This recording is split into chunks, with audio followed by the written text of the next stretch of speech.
is a part heard appeal in the matter of Lufthansa Technik AG and Astronics Advanced Electronic Systems and another. Yes, Mr. Purvis, we were beginning to look at NEO, I think. We were.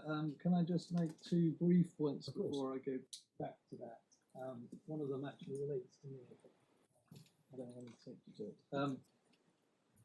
There was a point I should have made yesterday, which fell into the bucket of the first ground of appeal, which we made in our skeleton, but which I should just briefly outline orally. And this is what might be called the elephant in the room as far as Lufthansa are concerned, namely the position of Safran, whom you will recall from the judgment. They are the company that installs the units in the seats, which are ultimately supplied to the airlines. Sorry, who are? Safran? Yes. Yes. Sorry, I'll speak up. The fan is, though very useful, extremely distracting in terms of noise. Yes, so the position on Safran, against whom the appeal is not argued, is that that Lufthansa accept that an apportionment of Safran's profits should occur. Now, we say that is as the judge did, that's a highly significant concession if one looks back to their proposition of law that underlies ground one, which is essentially that you can't apportion a single pool of profits, and that once a defendant has advanced a non-infringing alternative argument which has failed, the only conclusion is that there's no alternative to infringement, therefore those profits from the infringing activity should be handed over. But that was precisely the case on the findings of the judge with Safran. And as I say, it was nonetheless accepted that there should be an apportionment. The judge deals with that, if I can take you briefly to it, at 349 of the judgment.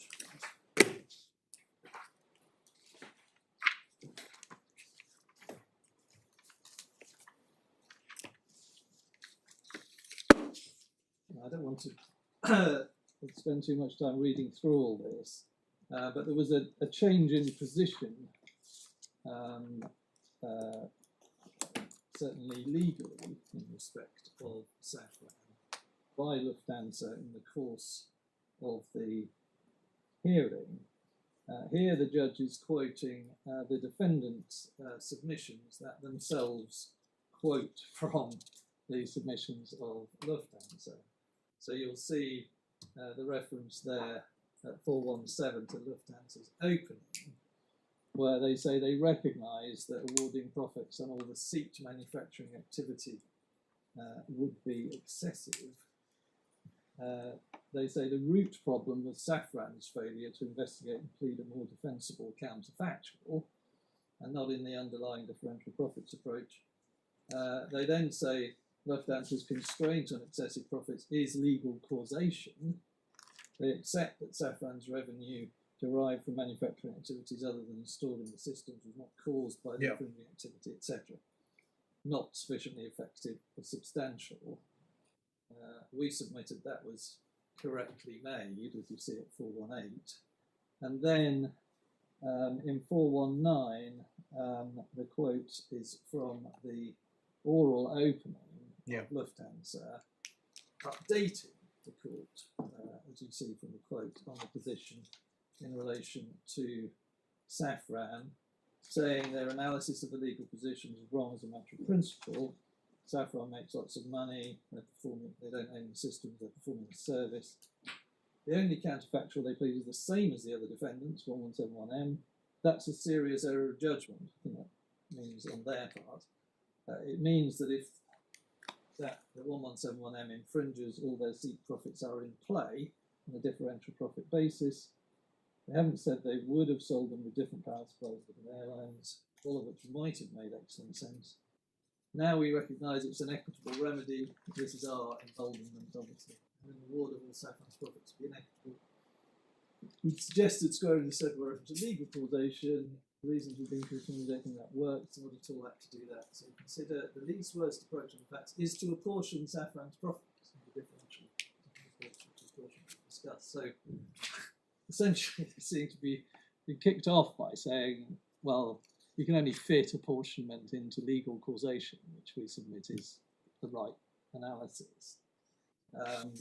But then went back and said, well, we don't think that's right, but just apportion it anyway, without apparently giving any particular legal course by which that was supposed to be done. The judge makes findings about that over at 206 between subparagraphs 5 and 6 of paragraph 351. And as he says halfway through 5, if Lufthansa's legal analysis is correct, then Safran's liable to account for the entire profits. Safran was dependent on Astronics to prove it had an NIA. He couldn't demonstrate separately the airlines would have agreed to accept airline seats which did not incorporate the fusion system. This is because the choice of the fusion system was either dictated by the airlines as BFE or dictated by Panasonic. Remind me what BFE is. Somebody will remind me. Buyer furnished equipment. Ah, yes, it's buyer furnished equipment.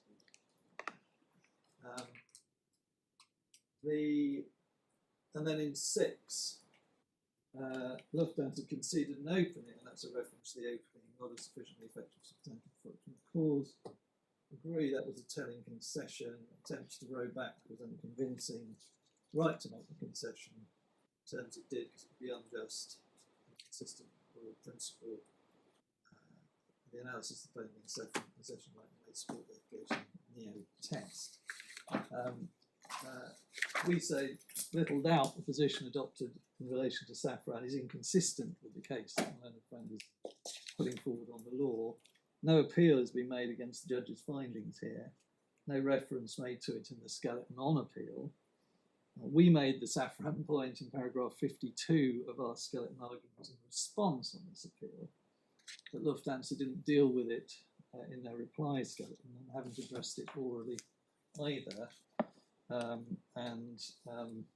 We submit that they can hardly not accept that it's inconsistent with their stance on the law and gives the lie to the suggestion that this is a strict rule that failure on an NIA means you scoop all the profits. It must allow in an evaluative position for the judge to decide whether, in fact, as a matter of legal causation. Well, that seems to be inherent in the quotation in subparagraph 6 of a sufficiently effective or substantial or proximate cause, rather than simply a proximate cause. And we say that's an effective cause. Well, yes, we say that's highly significant because once you admit that it's an evaluation, then we are very much in the territory of the judge being given a great deal of latitude, given the breadth of factors that might be taken into account. And no attempt has been made to identify some specific factors which might apply to one and not to the other. It's just a kind of general assertion that, well, this is a bit further away than, say, Panasonic, who were nonetheless also supplying an integrated IFE with the voltage supply apparatus, combining all the fantastic entertainment technology that they were selling. So it's a good forensic point, but strictly, does it matter? If they've been over generous to Safran, how does that help you? We're looking for consistency, can I put it that way, from the claimant. And the fact that they can't they realise that it's wrong, just inherently wrong, in Safran's case, not to allow apportionment, indicates very strongly that the proposition is itself questionable. So they cannot defend it themselves across its whole gamut. It suggests that there is something wrong with the fundamental proposition. That's what the way we put it.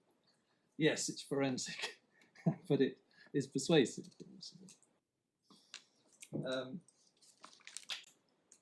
Neo, I had a point on Neo yesterday, and there was a susurration on the other side when I made the point about reasonable royalties being awarded.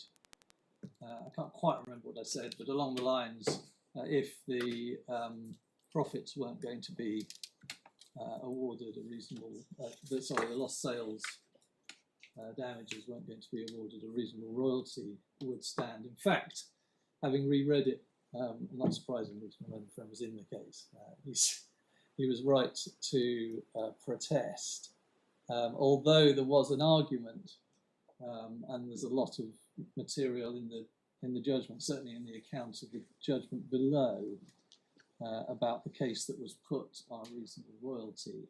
As I understand it, it was accepted that if the causation argument went against the claimant, that would also apply to the reasonable royalty case, and therefore everything stood or fell.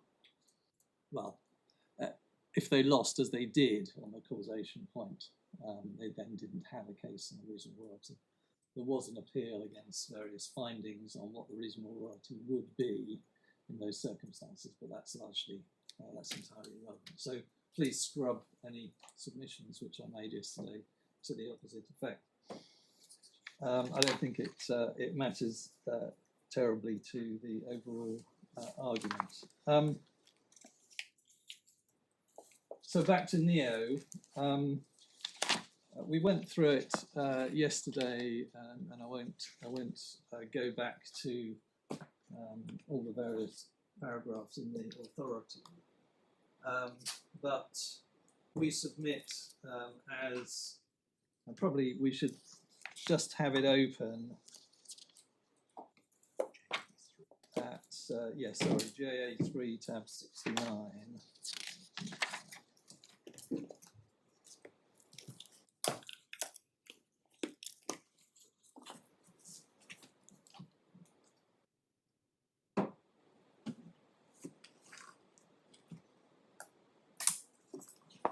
And we say it stands clearly for the proposition that you cannot automatically establish legal causation from the mere fact that it was necessary to infringe in order to be able to make a transaction. That's paragraph 115.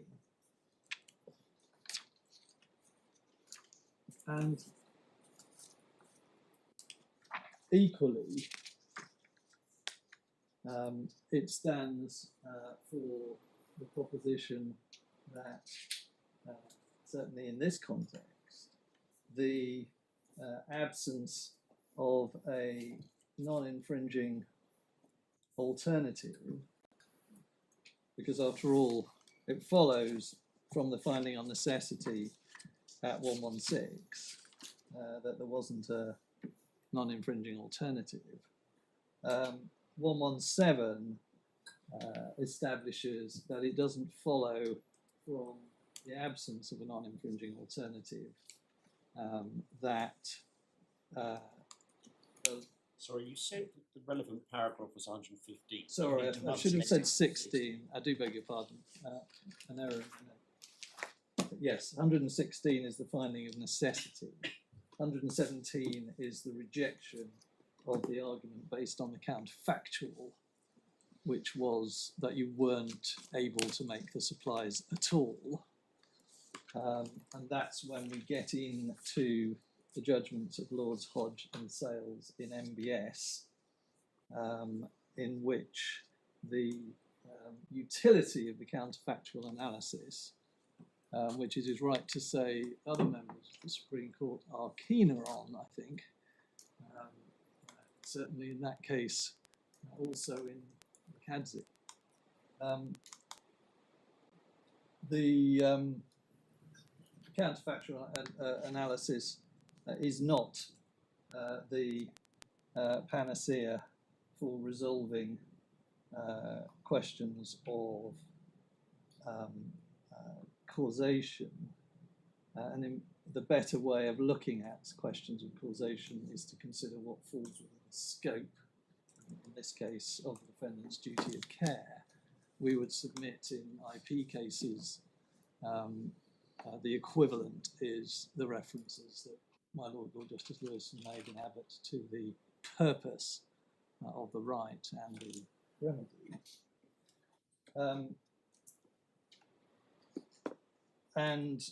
My Lord Justice Arnold cites towards the end of 117 the passages in the majority of MBS, noting that a counterfactual test may be a useful cross-check, but can be problematic and has the potential to confuse.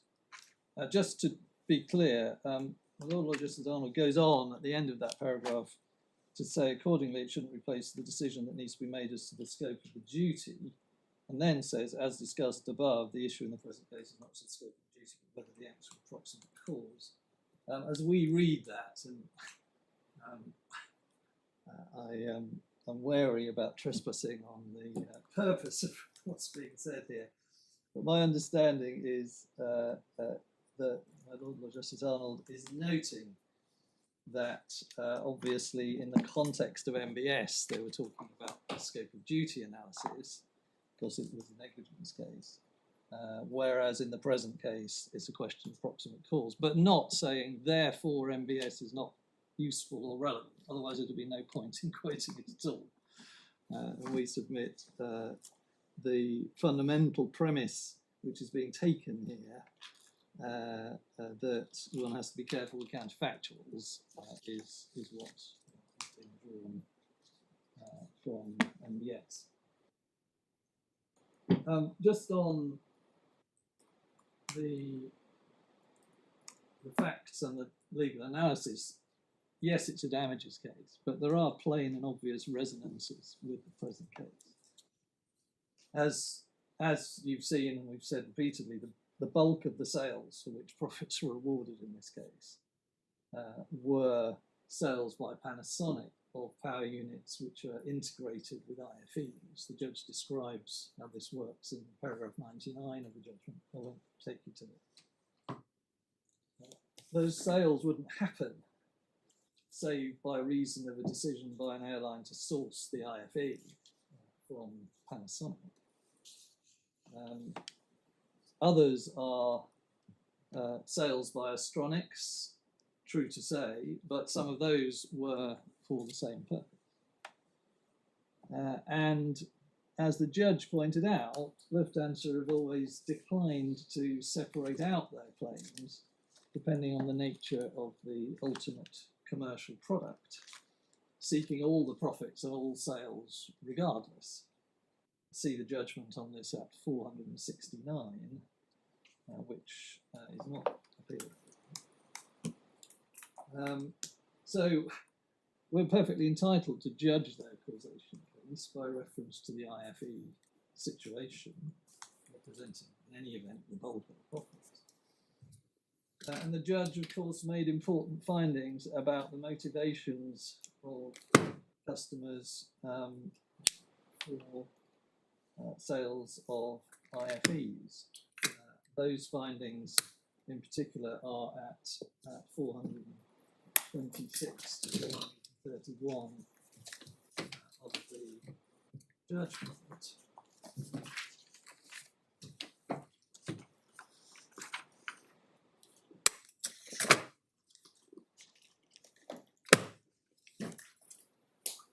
And there's a long reference to evidence, which I'm not going to take you to, but he summarises it at 430.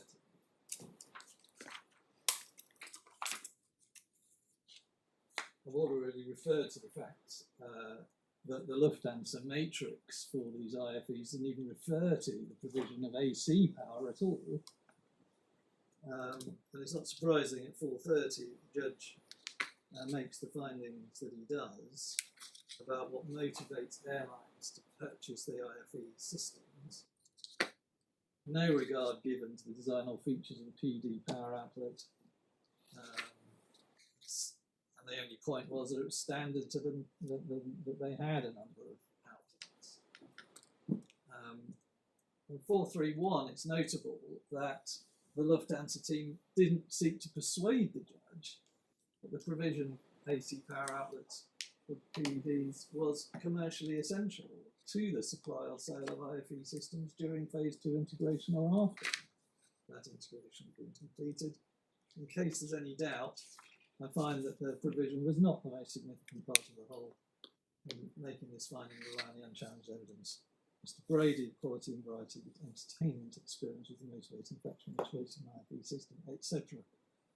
Plain resonances there with the NEO situation, where the most important factual causation, which my Lord Justice Arnold calls the real driver of the sales in issue, were the overall performance requirements. This is at the end of 116, laid down by the car makers based on the Euro 6 standard. So this is a very similar situation where the sales are being driven by ultimate decisions to purchase much bigger products, of which the infringing element formed only one commercially insignificant part. And that was in the end what caused primarily the findings that there was no legal causation in here. Now, my learned friend's skeleton, which deals with this from 65, doesn't appear to challenge the fact that NEO stands for the proposition that necessary is not sufficient, nor that the failure to establish a counterfactual world in which the same damage could have been caused without infringement is not enough either. The points they make, they made in their skeleton, in particular at 65 and 71, were that my Lord Justice Arnold was talking here about factual causation, not legal causation. Now, we submit, having gone through those passages, that's clearly not correct. And the whole discussion here is about legal causation. That's the whole point of the references in paragraph 117, for example, to the scope of duty issues, which is an aspect of legal causation, for the reasons we point out in our skeleton, factual causation. I wasn't sure from his submissions whether oral submissions, whether the learned friend is still pursuing that point, but we will submit it is plainly wrong. Factual causation, as recorded in NEO, had been found by the judge and was not appealed from. And so, just on that basis alone, it's hard to see how my Lord Justice Arnold could be talking about anything other.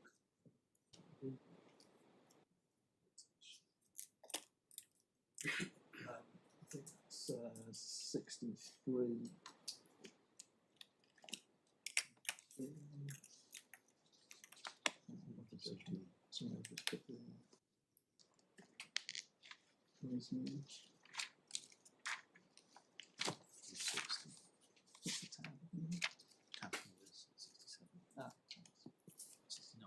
Sorry, put the authority away.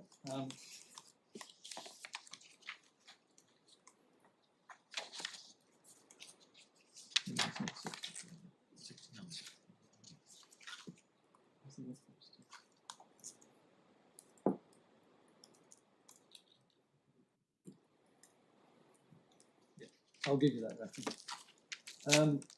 The other points that they make in their skeleton is to seek to distinguish Neo on the basis that it was dealing with foreign sales, not sales which were themselves infringing sales in the United Kingdom. But we submit that that clearly was not the basis of the reasoning that we've been looking at. As we say in our paragraph 80, the lost sales in Neo were foreign, but factual causation of those lost sales from the original infringing supply for testing in the UK was found and not challenged on appeal. What did happen in Neo was that legal causation arguments were raised in the Court of Appeal that damages could not, in principle, be based on extraterritorial trade which didn't itself infringe. And again, I don't want to take you through all this, but those are points RN1 and RN2 as identified in Neo, and they're dealt with between paragraphs 53 and 92, where they are comprehensively rejected. So the court was not making a distinction between the extraterritorial and intraterritorial trades.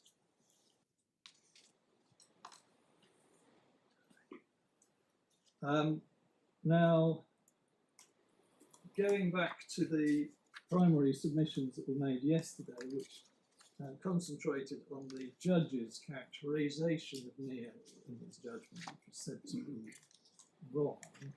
For this, I think we'll need a judgment at paragraph 334. 334. On page 191, if you're looking at it in the bundle.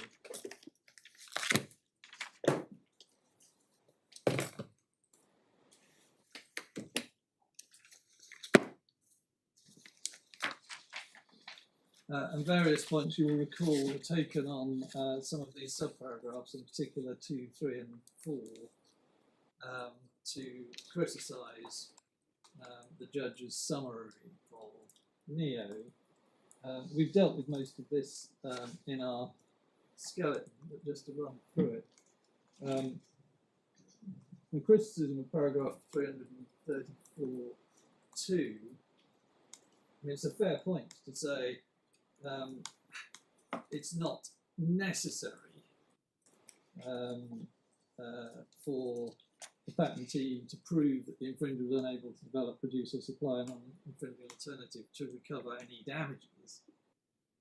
But clearly what the judge is saying here is if you're going to run a case on that basis, the burden of proof would lie on the claimants to prove it, and that's consistent with Neo's reference to the burden of proof relying on the claimant. That seems a minor point, and the judge can't have been intending to say anything that wide. In any event, it's not particularly relevant to the case, given his findings. And then the second point, the judge says that this is not sufficient by itself to establish that the infringement was a proximate cause. Now, we submit that is plainly a correct characterisation of Neo, paragraph 116, which we've looked at, so it can't be criticised. Subparagraph 3 refers to the situation where an infringement relates to a single component of a complex product, and infringement from performance standards, etc. The patentee must demonstrate the performance of the infringing component was the real driver of the sales in issue. The first point here seemed to be to suggest that the infringement in Neo didn't relate to a single component complex product, and the infringer wasn't meeting performance standards. But plainly, it did, in the sense that the lost sales derived, as in the present case, from the decision of an ultimate customer to buy a particularly complex product. The fact that the only damage claimed was the lost profit from the sale of the cerium oxide is neither here nor there. The act of the customer that led to the loss was the decision to buy the catalytic converter, just as in this case, the act of the customer that led to the loss was the decision to buy the IPs. And causation has to be looked at, we submit, through that lens, as it was in Neo. And the second complaint that's made about this is that the reference to a real driver is being elevated into a legal test, and that is wrong. Again, we submit that's a little unfair. In Neo, clearly, my Lord Justice Arnold is using the term carefully. It appears both at the beginning of 115, where he says, conversely, the judge made no finding that the car maker's decisions were driven by the performance of cerium oxide components, and regards that as relevant. And then again in 116, in the passage we've looked at, the whole catalyst system at the end will have to satisfy performance requirements. This was the real driver of the sales in issue. And of course, it does have resonance, we submit, with the driving the sale test used to distinguish between products which, in relation to which profits had to be paid, and products where they had to be apportioned in habit. And we note, I think not entirely forensically, as the judge did, in paragraph 352 of his judgment, that this was in fact the pleaded case of Lufthansa. This is between 206 and 207, 351 subparagraph 7. 352, 351 subparagraph 7. Defendants are right to point out that Lufthansa's case in the points of claim was that their acts or infringement drove the relevant transactions for the sale of the primary and secondary components and the ancillary goods and services. So it was terminology which suffused not only the authorities but also the way in which this case had been put, and it was not unreasonable for the judge to adopt it. And finally, the objection was taken to what the judge says at 334 subparagraph 4. In order to determine whether infringement is a proximate cause, it's not enough simply to consider the counterfactual in which the infringement supplies be a useful process. I think I've already dealt with that. That's the reference to MBS in 117, and we submit that that's exactly what my Lord Justice Arnold is saying. And I dealt with this to some extent yesterday. There was a long history and a long series of potential difficulties with counterfactuals, largely because they are entirely hypothetical and therefore problematic for courts to engage in. And therefore one has to be, we would submit, a little careful, as held here, simply reaching for a counterfactual as providing the answer to the ultimate question.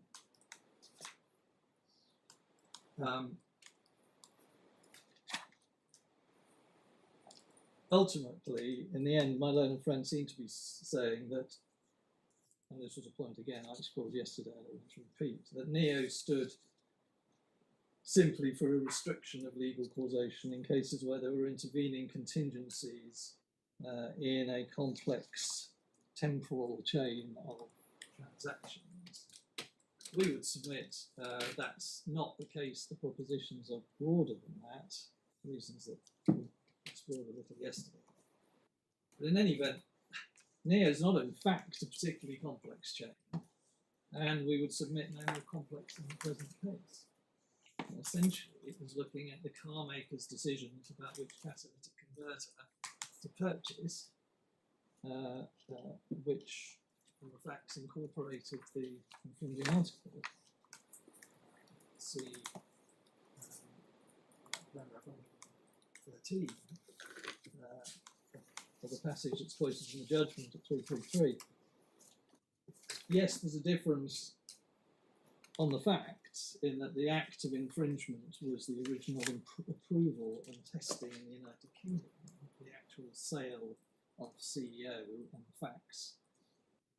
But it's hard to see why that matters given the judge's finding of the direct causal link in fact between approval and sale. So we submit the judge was right to rely on the He was essentially right in his summary of the important points derived from proceedings that made unfair. Can I turn now to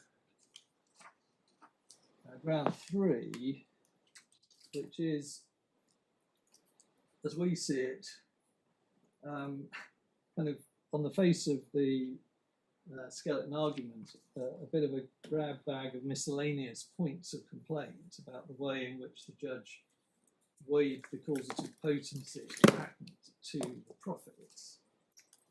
But it is supported really by a primary proposition that my learned friends make, which we submit is wrong, and one sees that at paragraph 78, and this I think my learned friend did seek to argue before we do, the thrust of which is that what matters is the scope of the claim,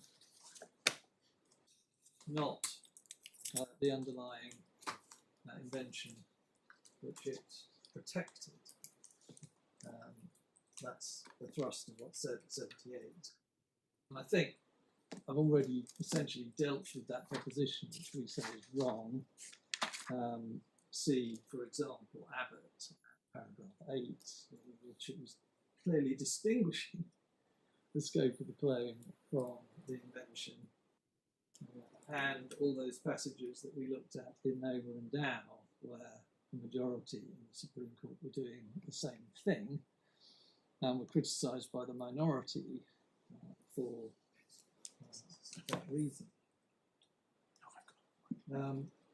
We say, that, as I did yesterday, so I'm not going to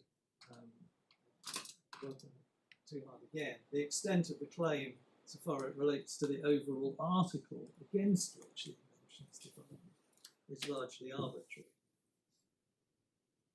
Here the claim could equally well, as I've said, being to a detection device suitable for a power supply operation, in which case if one's obsessed with the width of the claim, it will drive you to profits purely from the individual components within the plug, and maybe the switch. Would Lufthansa have been saying in those circumstances they couldn't claim profits on the whole power supply apparatus? It wouldn't. Or it could have extended much more broadly, as again I submitted yesterday, to the whole IFE unit, the whole aeroplane, or whatever. We submit that that is simply the wrong way of looking at it. Between 86 and 87, they make a slightly different point, which essentially is that the judge was wrong to even give consideration to the extent to which the features of the claim, that is, the three features which embodied the invention in the claim, and which is held to be the core inventive concept, were actually required by customers. We don't really understand that, since much of Lufthansa's case seems to be founded on the assertion that it was necessary to infringe to enter the market at all. The judge plainly had to examine that proposition. And the point that was stressed by my learned friend is the one that's raised between 88 and 90, friend's skeleton, where the judge considers the relative success of the companies. And again, I think I've dealt with this point in response to one of your lordship's questions yesterday. The relative success of these companies is an indicator of the importance of matters extraneous to the invention itself being highly significant to the making of the profits. Astronics were massively more successful despite both companies using the invention. It's right to ask what the reason was for that. And as the judge found, the major reason was his inability, despite the fact that it had access to the invention, to access the IFE market essentially at all because of its overheating problem. And I showed you this yesterday. I could add, for your note, the judge deals evidentially with it between 104 and 109. This was plainly one dominating cause of Astronics' success, that they had not had that problem and had overcome that problem. And what it does implicitly is demonstrate the massive importance of inputs from the manufacturer which have nothing to do with the invention. Then we've got the reference in 89. A quote from the judge is given at 418. It said that it's inconsistent with his rejection of the non-infringing alternative case.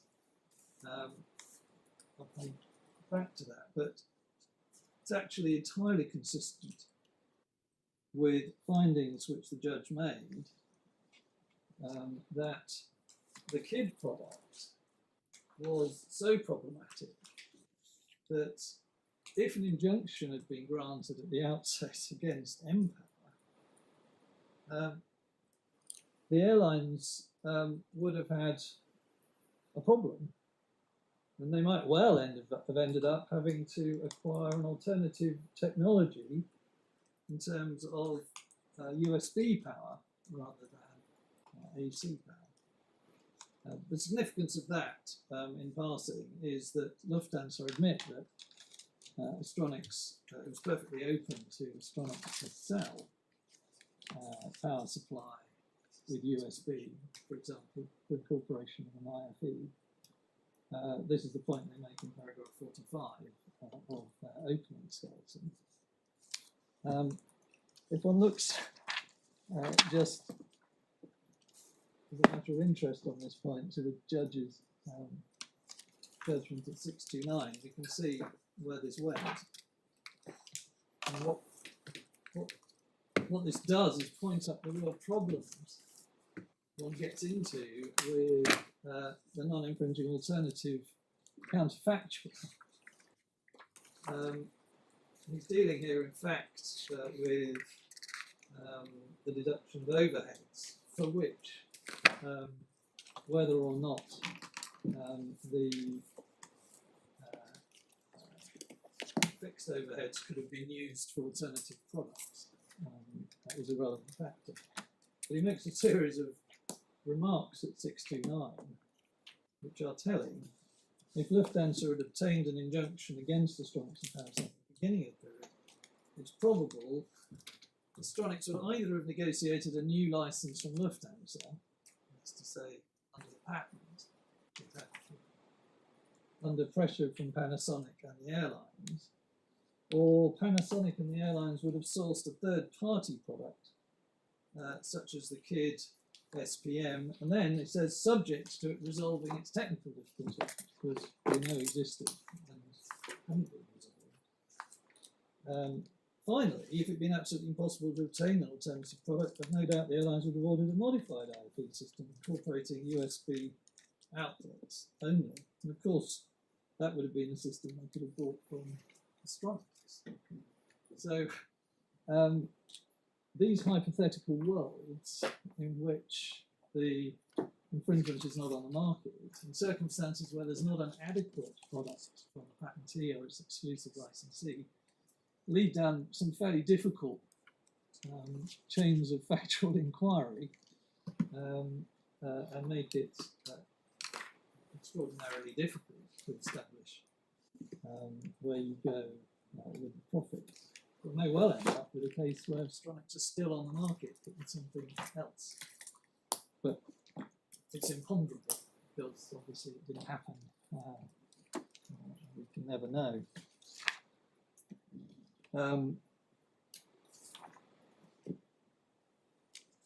So I think those essentially are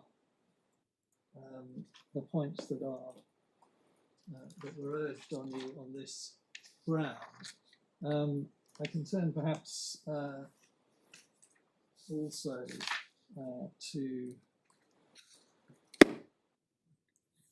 don't know if you do that.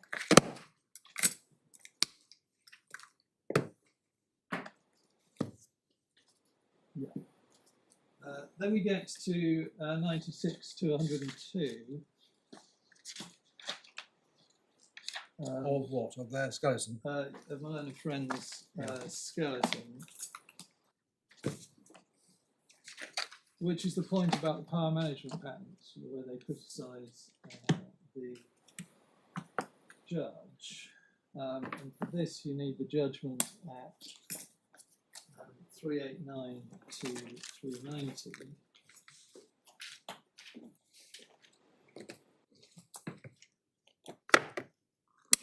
So you'll recall this point, which is the question of whether the defendants could rely on its own barrier patents, described as its barrier patents, on power management. So essentially, Astronics were saying to be weighed in the balance here is the fact that not only did Lufthansa at hypothesise have a barrier patent, we also have barrier patents concerned with power management, which was a critically important feature of the voltage supply apparatus. And there'd been a previous hearing, and you've seen the judgment that the judge gave, at which the defendants had sought to introduce reliance on those barrier patents as a defence to Lufthansa's pleaded case that its own patent was functionally essential to get on the market.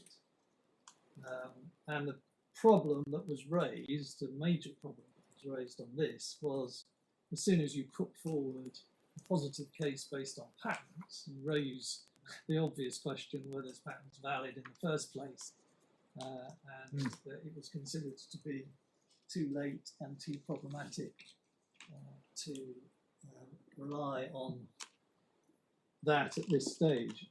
If you've got supplemental bundle, the judgment's at tab 8. This is 86.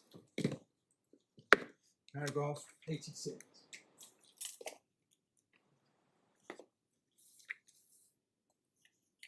And just 86 and 87, which I know you've read already. 86 was the big point, that there would be a massive exercise to try and verify the validity of the patents before trial. And in 87, as the judge records,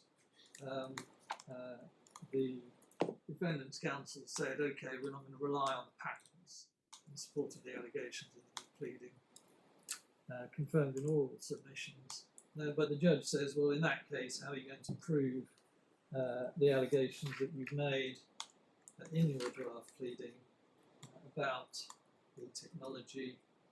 Entirely unclear.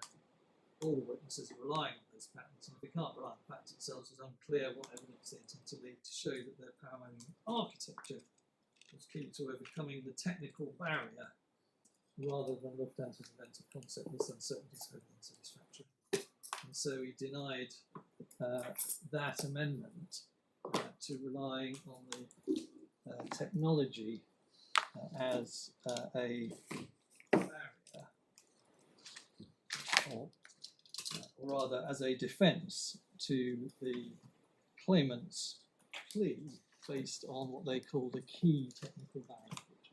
I'm not quite sure that I follow that. Let us suppose that there is a technical barrier. I'm not talking about patents, there is a technical problem.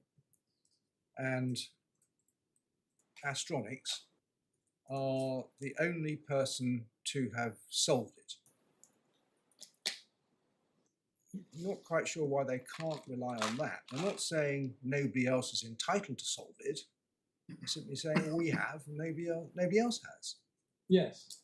We produce Coca-Cola. We haven't patented it, but we do it, and nobody else does. Yes, but this is to do with Astronics's own plea, Right. that we have our own barrier patent of equal importance to yours. That was essentially what they were putting forward. Technically, by way of defence, you may say, well, it's not really a defence; it's a kind of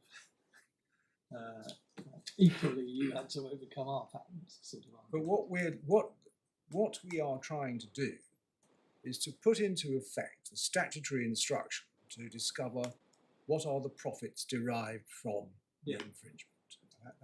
We have to keep coming back to that statutory question. Yes. And if part of the profits are derived from Astronics having solved a technical problem, which nobody else has, I don't at the moment see why that isn't relevant to the statutory question. Well, it isn't relevant. Well, because it clearly is relevant, because it helps to isolate profits that are attributable. Why does it matter that the we solution have is or patents as isn't patented? Yes. The fact is, Yeah. you say you've solved it and nobody else has. Yes. Precisely. Yes. But anyway, this is a procedural point that the judge dealt with and had dealt with in his judgment. He'd said we can't plead it.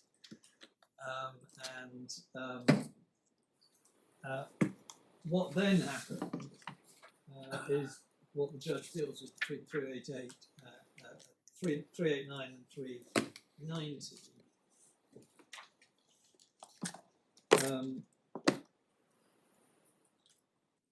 Which was, the question arose whether any reliance upon power management could be relied on. Right, I think that's what I've just been putting to you. That's exactly what you're saying. And the judge says, why not? The fact that you can't rely on patents is really doesn't mean that you can't rely on technology. And that's his finding at 3. He says, in rejecting the submission of Mr. Cunningham, defendants have always pleaded that components weren't functionally essential in power management systems. Moreover, this is the first pleaded factor in the case. Apportionment, entitled to argue, is not an essential feature and their intervention would be commercial significance.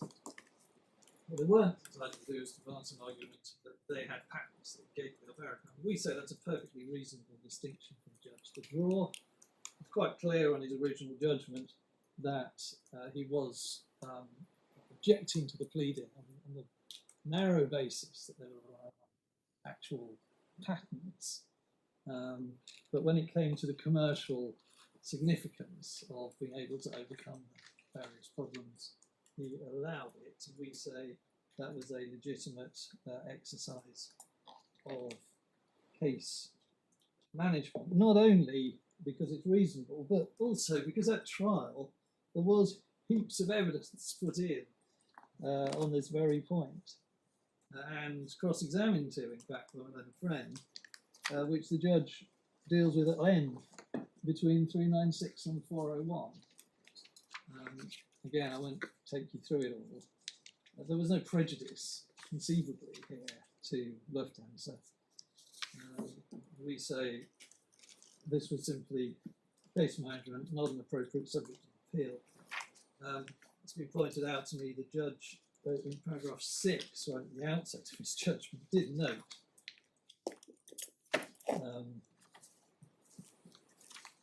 in general terms, the parties have raised a large number of complex issues, factual, technical, and legal. It was inevitable their cases would develop in ways which sometimes strayed outside the full corners of their statements of case. Both sides took significant pleading points, given both sides guilty of similar conduct, represented by every inexperienced team, etc. The protests were wearing slightly thin at the end of a long and demanding trial. Nevertheless, it resolved all the procedural points and pleading points on the merits. Pleaded for more cooperative attitude. But yes, of course, cases develop, trials develop, evidence is put in, cross-examination takes place, and the judge at the end of the day has to resolve it as best he can without doing violence to the pleadings. And in our submission, that's precisely what he's done. In truth,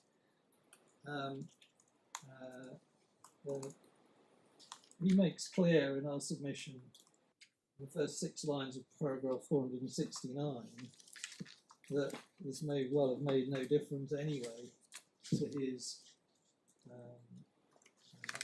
the importance of Astronics as power management might not have made any difference anyway to the result. Even if I hadn't found it was commercially essential, I would have reached the same conclusion that infringement by Astronics is sound. So it's not. It wasn't necessarily the most significant factor that he was taking into account. So that, I think, deals with ground 3. I wanted to deal with ground 4 and the remaining time. I hope to finish by 12, if not a bit before. Ground 4 is the appeal against the percentage on the assumption that apportionment was the right thing to do. The first point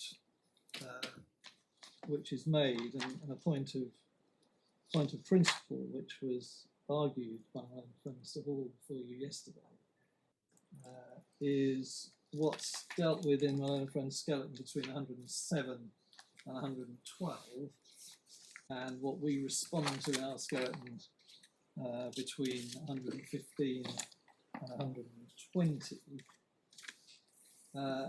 And this is the question of whether apportioning profits by reference to a patent licensing agreement and percentage,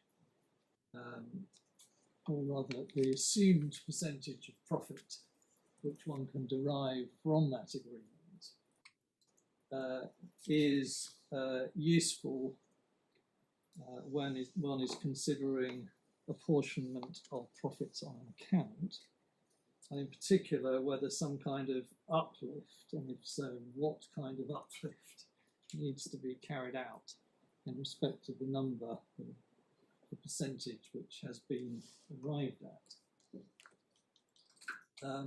We submit that there is in fact no material difference, and certainly on the evidence before the judge, and he had expert evidence on this point, there is no material difference between what a court is trying to do in its rough and ready way on an apportionment, namely to work out what share of the overall profits are attributable to the invention, and what is being done in a license agreement, classically, where a percentage is arrived at on the basis of a profit share.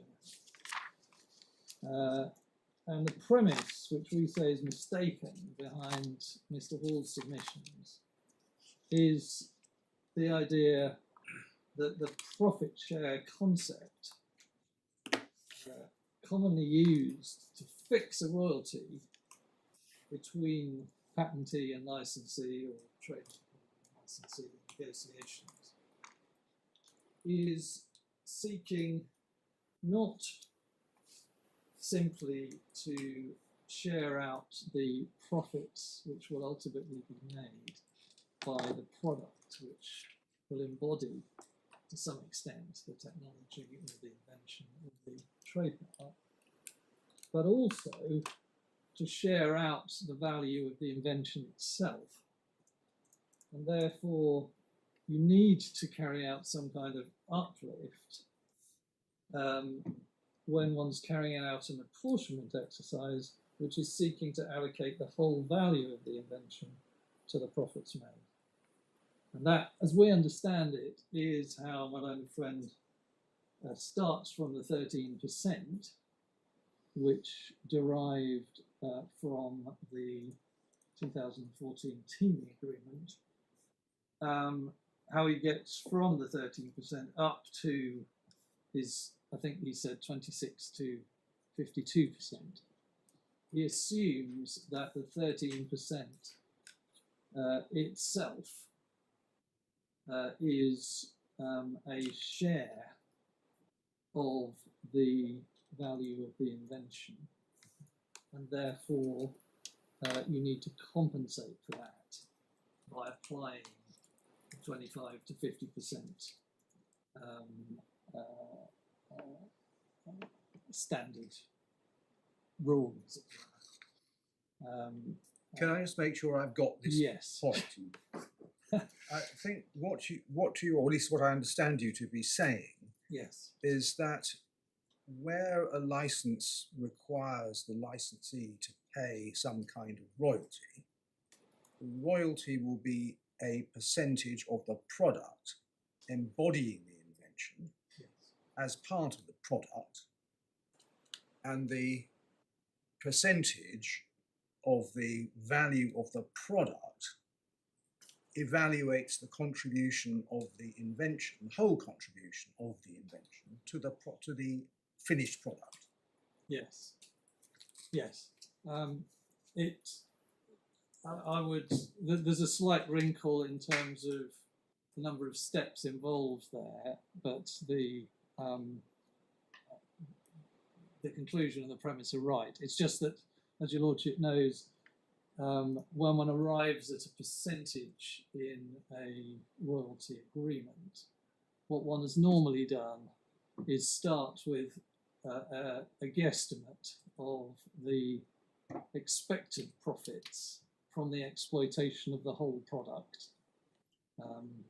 And you Is get this related to the debate about what is the correct approach when looking at royalties? Do you look at the smallest saleable practicing units, as I think the Americans call it?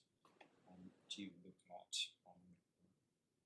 the end value of the product and so on? So take Yes. a familiar example of wireless connectivity in automobiles, where what the consumer buys is the car, but the connectivity is contained in a very small unit in that car, and there's been a lot of contention as to whether it is appropriate, depending on the purpose of the exercise, to base a patent royalty on the selling price of the car or of the small module that has the wireless connectivity within it, given the practice in the automobile industry of suppliers of chains of suppliers. Is that part of this? question? Um, Because I'm loath- obviously, you can express Yeah. the same ultimate royalty as a lump sum by reference to different percentages of the car and of the module. Yes. I think it may come into it. I'm being a little cagey. This wasn't explored as a proposition, I don't think, in the expert evidence at trial or before the judge. And what you've had before you is some fairly broad brush propositions made about the way in which a typical licensor and a typical licensee might approach their negotiations. The judge had evidence from Mr. Bezant as to why he thought that royalty rates, the royalty rates that had been agreed in the 2014 teaming agreement were relevant, and he'd used them to come up with his apportionment, which we'll come to. And we say the judge was right to apply that. That was the expert evidence that he had. What my learned friend has done is come along and say, no, that's not how these royalty agreements work. And to put it, as I understand the distinction between them, what we say goes on and what Mr. Bezant was saying goes on in a typical license agreement of this kind, and this wasn't quite the Bluetooth in a car type problem, because it's not such a vast difference. But yes, I mean there is that element to it. What we say was going on was that the parties start off with a proposed product which they know KID wants to make. KID have an expectation of that they may make a certain profit from that, but they need the cooperation of Lufthansa to engage in the commercial activity. So they're essentially both taking part in this project, one as licensor and one as licensee. They're both bringing their own inputs to the project, and they determine between themselves the relative value of patent and licensee's input. And having done that, and having applied that to the expected profit, they record the value attributed to the patent part of it in the form of not a royalty, in fact, in this case, in terms of a percentage, but an actual figure of money. And that, as the judge found, and as Mr. Bezant said, one would expect to represent the value of the invention to the whole. And that's a perfectly reasonable way for parties cooperating in this sense to allocate what they hope will be the results of a successful venture. Right, so can I just tease that out? Am I understanding that to be a submission to the effect that it's important that the teaming agreement wasn't, as it were, a bare license agreement? It wasn't simply, here is a patentee who simply grants a license to a licensee and then tells the licensee, okay, you've got my permission, you're now on your own. Everything else is up to you. Your submission is this was a collaboration rather than a bare license in that sense. So I think it is relevant to have that in mind. There was more going on here than a bare license, and we'll be hearing a bit more about the teaming agreements and the significance of that, I think, later on. Well, there are obligations to cooperate, to promote, to supply, to install, and all sorts of obligations. So the parties are getting together and they're saying, well, what's your value? What are you, as Mr. Bezant puts it, what are you bringing to the party? what am I bringing to the party? And we will notionally divide up an expected tub of profits in that way. Yours will be represented by a sum of money, Mr. Lufthansa's will be represented by a sum of money to be paid on each sale. It's not, in fact, in reality sharing the profits, because of course, if no profits are made, Lufthansa still get their money, so they're actually in a slightly better position. So it's slightly more complicated than a pure profit share agreement. But the point is that the parties arrive at the number on the assumption of the making of a certain portion of profit. So this is a fairly typical exercise in license or licensee negotiations, but may well be affected by the fact that it's cooperative rather than a pure license. And as we understand the argument that's put against it, that's not actually what's going on. You're not attempting simply to value the patent and compare it with what the licensee is bringing to the party. You're valuing the patent and then you're sharing the patent again between licensee and licensor. And we submit there's no basis for that in the evidence, and Mr. Bazant didn't say that, and I don't believe it was put to him in that way.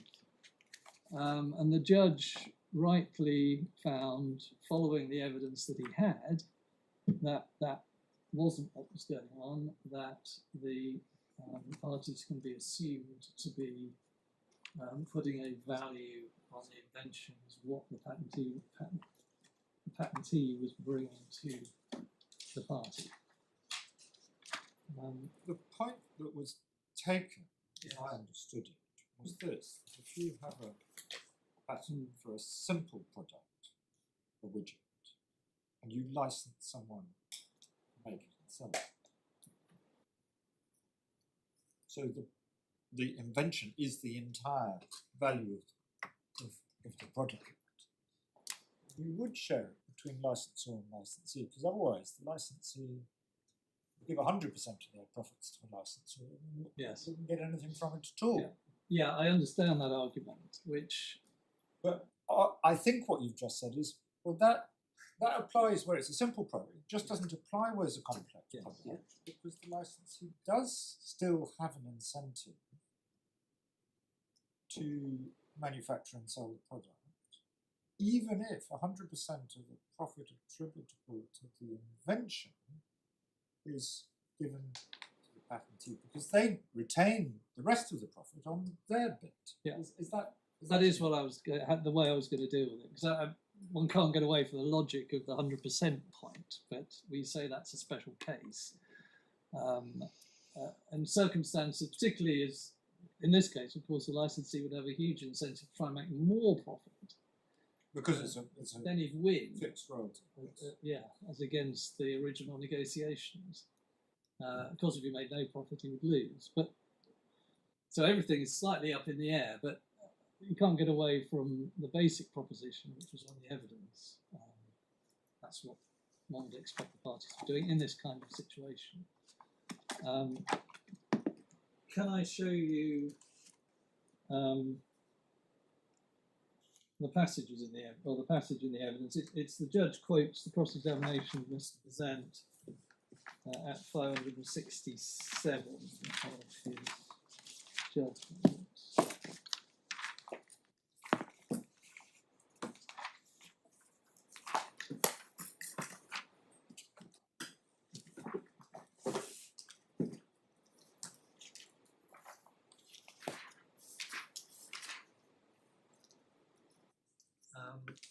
I won't read it right through, but the key passage in our submission is from the bottom of 317, about 8 lines up, through to the end of that quote on page 318 of the Arnold.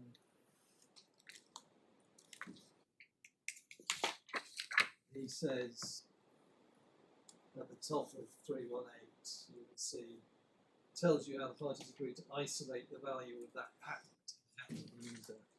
And so as a similar paradigm trying to think about the relative contribution of the IP to someone's use of the IP license and share profits would be to take the form of royalty. Won't be all of it because the licensee is bringing other things to the party, doing other things. It will be a share of it. The outcome of that process tells you how two commercial parties decide to split profits up front. An account is saying, well, it's not a license negotiation, it's the same concept. And they use the outcome of negotiation. Will that tell me I should think about the relative contribution to split it? Someone has used the right, use other resources that makes a profit. It's not a license negotiation, it's using the learnings and the outcome. So he does talk about the isolating the value of the patent and the relative contribution of the IP. You did suggest that this point wasn't put to him, but it quite clearly was. Because Mr. Cuddigan is putting to him the quotation from the textbook that they found in their scholars. So plainly it's put to us. But what you're doing is sharing rather than transferring. Right. I've missed that. Yes, I do beg his pardon. Quite right. So yes, put to him, and he doesn't seem to. Well, I mean, we say he doesn't accept it. He positively avers that this is in fact isolating the value of the patent.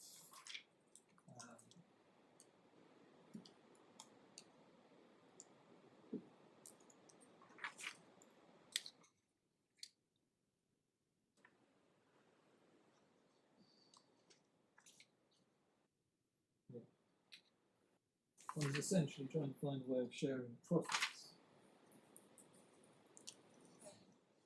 Yeah.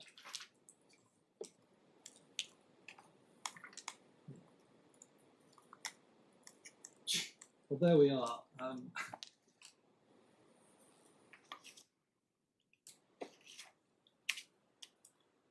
Yes. Yes, I should refer also to paragraph 592 of the judgment.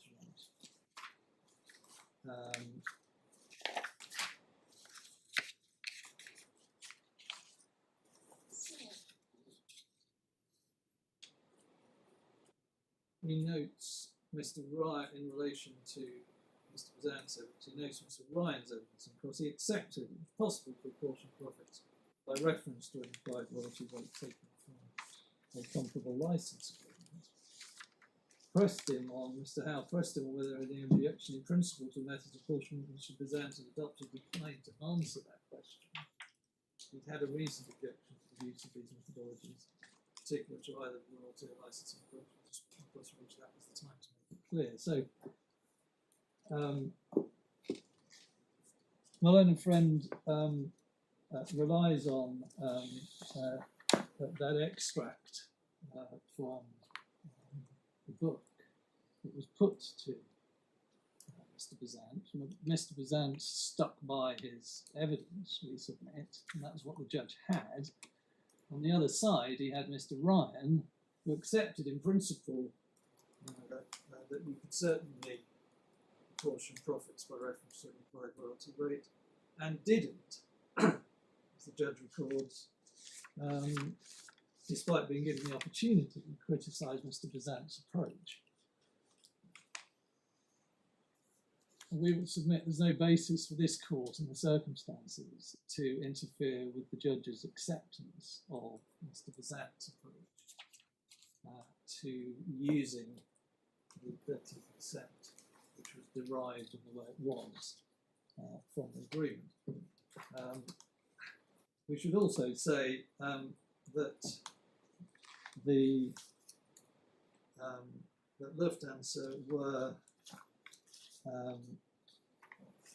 not forthcoming in assisting in this exercise, as the judge records in 599(6), where they positively refused to give disclosure of the matters surrounding the negotiations surrounding the 2014 teaming agreement, and as the judge records, they could certainly have given disclosure of the given evidence of the expected profits in the 2014 team agreement, but failed to do so. So they left the judge, Mr. Bezant, in the position where he had the monetary payment and he had to extrapolate, and that was the best evidence that he had, and he extrapolated from that in the way he did. And the judge had no better evidence on which to go. As the judge records, sorry, I should also refer to 5997 on that point. As the judge records, it would have been, and Mr. Bezant fairly said, it would be much better if he could have used what went on in the negotiations. He had to extrapolate from the number to a percentage.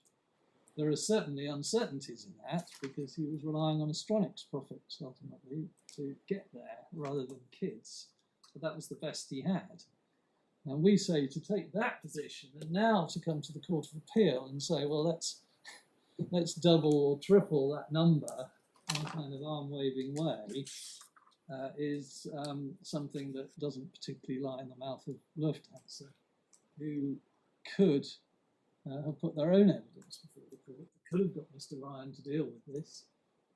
They could have given proper disclosure about how the patent was valued in relation to KID. They didn't do any of that. They left all the heavy lifting to the defendants. Defendants did this exercise and the judge adopted it. It's entirely reasonable in the circumstances. I'm aware of passage of time. There are about, I think, three more points. There's a general point which relates to what we dealt with. My learned friend says the 13% conflicts with the finding of a gateway because it is said that 25 to 50% is typical of gateway patents. But first of all, of course, there's a big range there, and all the evidence was you can be outside that range. So that doesn't particularly help. And the judge did have the actual monetary figure, which on the face of it would appear to trump any generalities that one might take from evidence based on other technology and other situations.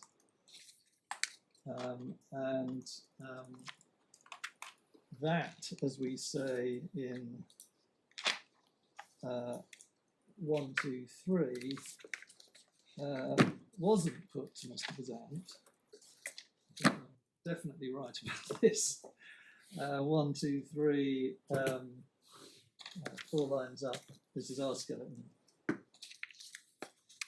As we say, Mr. Bezant said the appropriate allocation could sit outside the range and was challenged on that.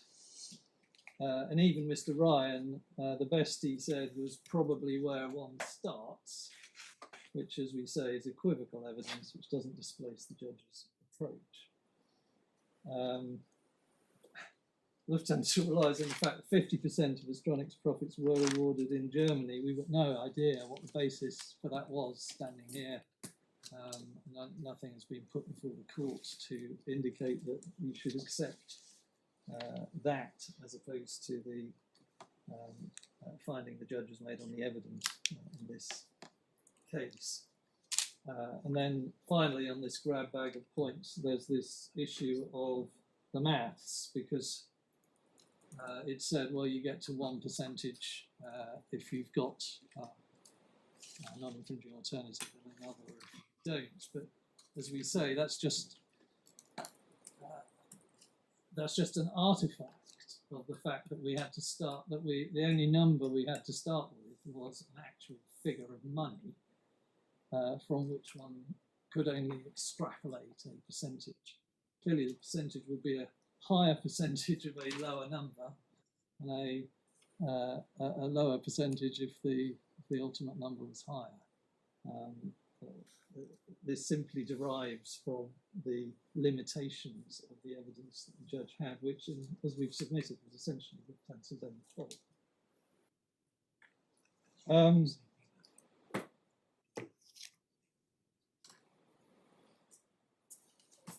Points were made about both Cipriani and Jack Wells. Just in brief, we don't see anything in those cases which goes to support the fundamental proposition of my learned friend that some kind of uplift is needed. And what the judge, both cases, the cases were quite different in terms of the approach taken and the evidence that the judges had. In Cipriani, as you've seen, they had both experts said, let's first get rid of the profits associated with tangibles and the ordinary profits that you might expect to make from a restaurant. Then we can look at the profits that are generated by things on top of mere restaurant activity. And the parties have already divided that up between a trademark and management services. Trademark was 3% of turnover, and the management services were, I think, 11.5%.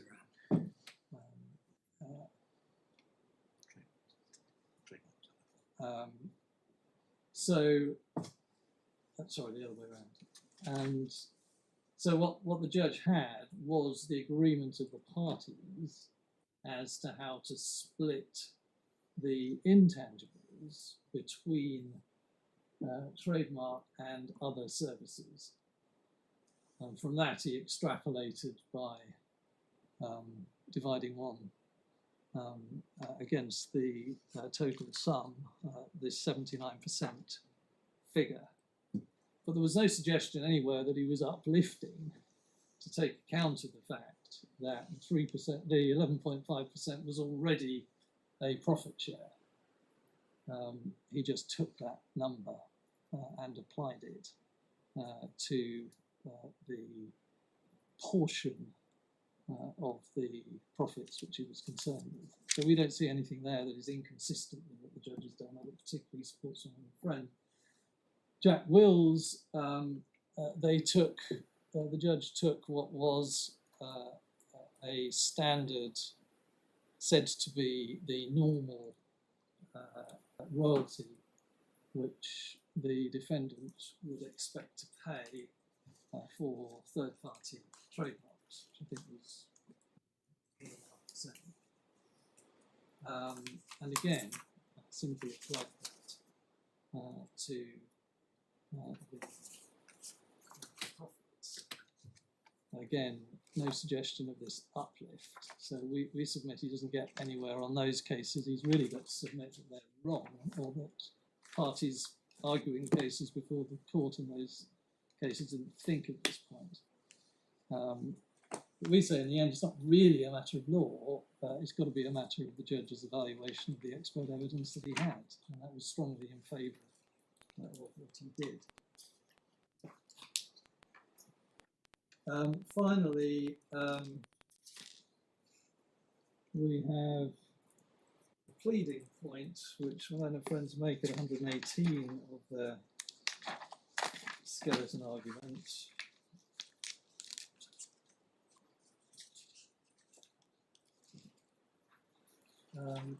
This was the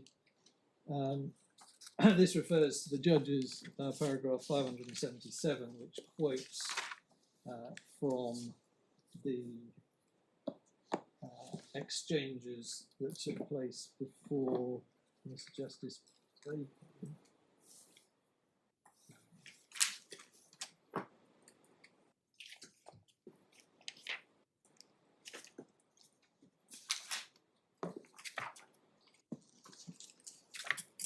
As we understand it,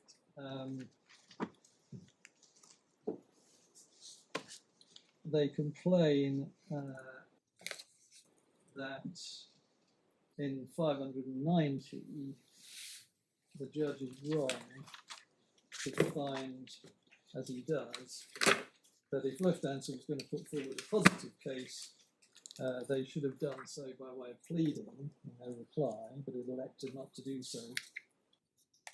He says that doesn't stop them arguing it's entitled to 100% or to testing Mr. Bazant, but didn't entitle them to advance essentially a positive case in relation to proportion of profits or alternative comparables. As I understand it, it's said that the judge was wrong about that because of the Part 18 response, which is quoted at 119. We give a rather more lengthy reference to that in our paragraph 129. But the truth is that this doesn't put forward a positive case for a particular apportionment or a particular number, or really a particular way of getting there. It is extraordinarily vague, talks about a high apportionment, refers to a couple of factors. And the truth is, in the end, they didn't advance any methodology or an actual number for apportionment. They didn't advance any evidence of their own from Mr. Ryan. And indeed, as the judge pointed out, Mr. Ryan was instructed not to consider this because it was a matter of law. So we say that Part 18 request, which is fair to say was served after the exchange with Mrs. Justice Bacon, really doesn't help. We had a specific pleading, they did not. And the judge was right to say they couldn't advance positive case. And then finally, the reference to the 1998 teaming agreement and the disallowance of Mr. Ryan's evidence. This is where the judge makes this finding in paragraph 191.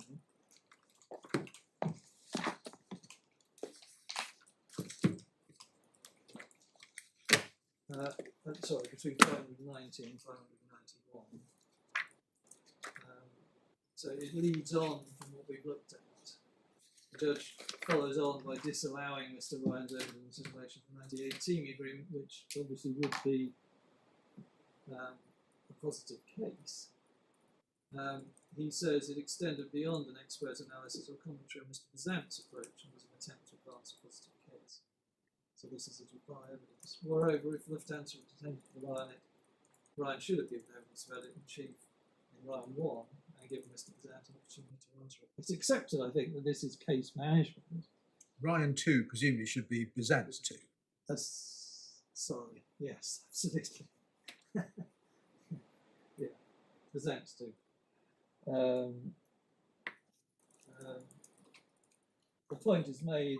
It's accepted as a matter of case management. When this was put to my learned friend Mr. Hall, he said, well, our objection is it was procedurally unfair because the judge dealt with it without inviting Lufthansa to address it. Well, we submit the judge is perfectly entitled to decide what evidence to accept and what evidence not to after trial. But in the end, it doesn't really matter. There's no material unfairness here, which undermines the judgment as a whole, because no serious case was really advanced based on the 1998 agreement. It was mentioned in Mr. Ryan's reply evidence, but for the reasons that we give, the evidence simply didn't back up any case that it was likely to be helpful. One can see that in our skeleton on the respondent's notice at which is the last paragraph of the responsive skeleton, 134.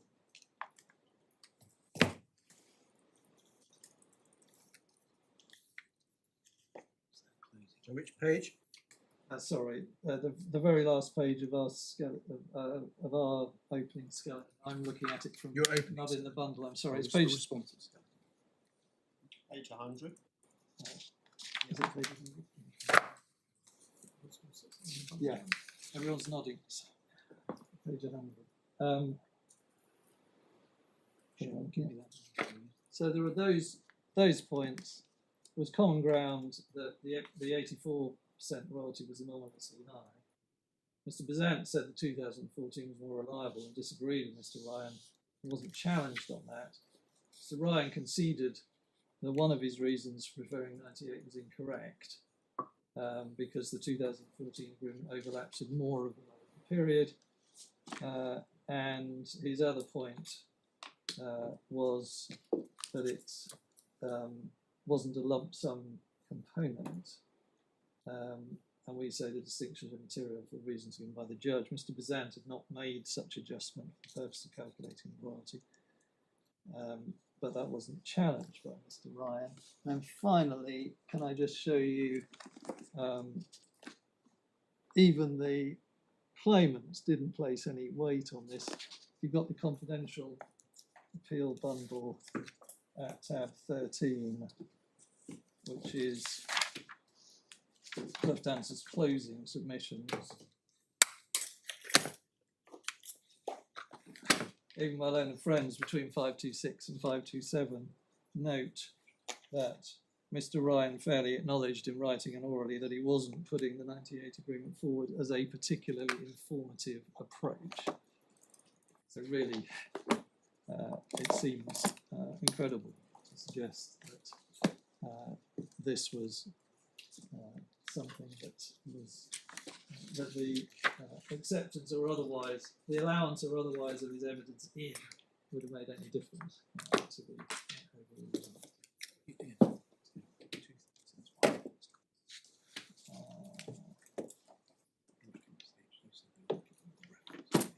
Yes, sorry, I'm being handed some notes just to for your note. I'd said I would give you the reference to where it said in Neo that there wasn't an appeal against factual causation findings. That's paragraph 50.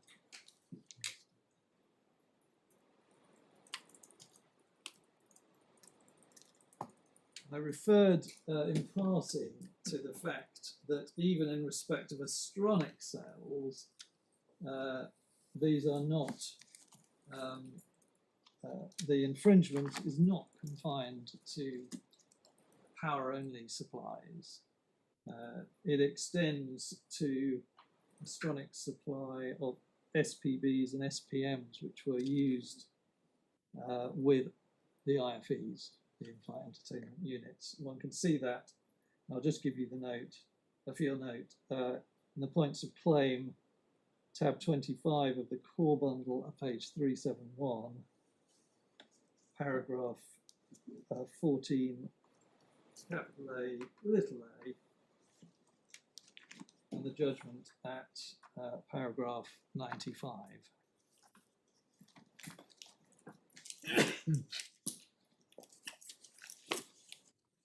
My lords, unless you have any further questions for me.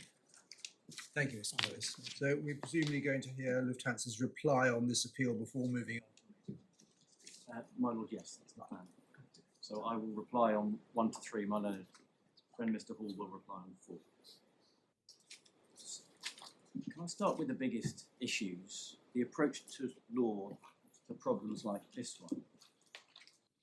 Astronics' position in oral submissions was not to defend the judge's double deduction approach. Instead, my learned friend fastened on my position. Well, I'm sorry to interrupt you. Mr. Purvis's submission was he didn't undertake double deduction. Well, up to a point, my lord. Let's see where we get with that. He fastened on my position that differential profits is a species of apportionment. He said it was one of the tools available to a court to deal with the problem at hand. He said there were 4 such tools: cost-based apportionment, which we saw in Celanese and Cotton; sales-based revenue; Abbott when it went back to IPEC, license comparable, Cipriani and Jack Wills, and differential profits. So there's this menu of options. And in that context, he was clear what the judge had done. It wasn't a double deduction. Instead, he said the judge carried out the apportionment because the differential profits analysis had failed. What he repeatedly called a nil return. Now, that argument raises two distinct questions. The first is his analysis of the judgment right. Because this is an appeal and we're reviewing the judgment. Did the judge actually carry out an apportionment because he found that the differential profits analysis had failed in returning zero profits? That's important because there's no respondent's notice. So if the judge didn't do that, there's no proper procedural route for substituting my learned friend's new reasoning. And second, is the reasoning itself correct? Let me take them in that order. But the judge, as you know, said that factual causation is always differential profits. Not consistent with choosing it as an option, he said at 325, in terms, Celanese was wrongly decided. The court should adopt the differential profits approach to every account of profits, and in doing so should not apply the United Horseshoe Rule. Utterly unequivocal. I thought in opening the appeal you didn't defend that. I'm sorry, I couldn't hear my word. I thought that in opening the appeal you did not defend that very unequivocal statement that differential profits should be adopted in every account. No, indeed, I don't.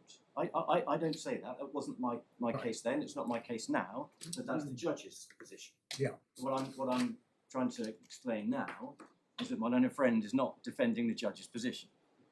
So that was the judge's position, unequivocal. He was taking the linear approach. You start with differential profits, and then you follow on the decision tree from there, dependent upon the outcome of what he called the test in Leo. And in accordance with 325, he then said that the decision to apportion is determined by the legal causation test in Leo. He didn't justify it by some nil return or failure of the differential profits test. In 351, he said, in my judgment, the court should apportion the relevant profits where the test for legal causation in Leo is not satisfied. He said it was appropriate because Lufthansa could not prove that the infringements were the real driver of any of the profits in issue. Well, that's not a nil return or failure at all. In fact, we know that the judge did not consider that to be the same as the counterfactual NIA test because he dealt with them completely distinctly. Indeed, one of my main complaints about the way he addressed the real driver on the facts was that he totally ignored his own NIA findings. So these are completely inconsistent bases for moving on to the second stage on the basis of the judgment. According to the judge, the decision to apportion was nothing whatsoever to do with the counterfactual NIA test. So my learned friend's whole argument on ground one needs a respondent's notice. But it's wrong in any event, my lords. On the merits of the nil return argument, it simply doesn't withstand scrutiny. The proposition is this, that whenever there is no NIA, one has to look for an alternative apportionment method. Because as my learned friend said, not trading is not a real NIA. He told my Lord Justice Nugee. That's not an NIA, that's failure of the analysis. Look to one of your other menu of options. But at the same time, he accepts expressly that an award of 100% profits can be appropriate. He accepted expressly that as an outcome in Dart and Deckel, which is a complex product case, and in Peter Pan. It must also be a possible suitable outcome, therefore, when you conduct a differential profits exercise. That would inevitably have been the outcome of such an exercise in both Dart, where everyone wanted the special seal, and Peter Pan. And equally critically, my learned friend accepts it as one of the two reasons for the award of 100% profits in Nova and Dow, which he stands foursquare behind. So it is logically irresistible that the full profit award can coexist with the absence of an NIA. And it must again logically follow that the absence of an NIA is not determinative of the need to look for a further apportionment step. So the whole argument collapses in on itself. To be clear, this outcome should not be controversial, since it's expressly anticipated in lifestyle equities and forms the substance of the reasoning of Lord Legate in Rucadse. That this can be an outcome. It was the outcome in Rucadse, and it's expressly anticipated in lifestyle equities, that in the counterfactual, no sales might be accomplished. Lord Legate doesn't suggest that you then have to go casting around for another method. That is, according to him, the correct, the isolation with precision of profits. It also, my learned friend's approach, turns the whole assessment into a lottery. Let me demonstrate that by reference to the facts of Dart and Decker. Assume at the trial of that account there were 100 customers who gave evidence. 99 of them said, I insisted on the clever seal agreement. That was really why the only reason I bought the product. And one of them says, I was in a hurry when I bought it. I didn't even notice that. I just wanted a canister. The defendant, in that example, has a counterfactual NIA, a normal canister, and it would have achieved a single sale. So 99% of profits are awarded according to the differential profits analysis. My learned friend says it hasn't failed, it's not a nil return, you've justified your 99%. Now assume instead all 100 customers had said, no, it was all about the seal for me, I wouldn't have countenanced anything else. My learned friend's response is, well, that's a failure, that's a nil return. And what's the consequence? Well, we've got to go off to an apportionment. 50, 60, 70%. It's much better for the claimant to have a bad NIA than a complete gateway patent that rules the defendant out of the market entirely. And of course that would have happened on the facts of this case. If they'd run the NIA that was available to them, the USB or the DC product, which died on its feet in the marketplace when the AC power came along, they'd have had a handful of sales. None of this would be available to my learned friend.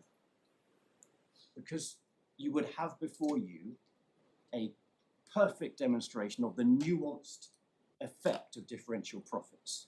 It's not a binary lottery, 0 to 100% depending on the causative potency of the patent, the ability of the patent to control the market. And the outcome then is you are putting the defendant back in their non-breach position. What both parties accept is the objective of the entire exercise. So we have established, we suggest, as a matter of logic and reason, that the absence of an NIA cannot be the test for rejecting differential profits and doing an apportionment. That is obviously right, because the argument is entirely circular. What do you do if there are two barrier patents?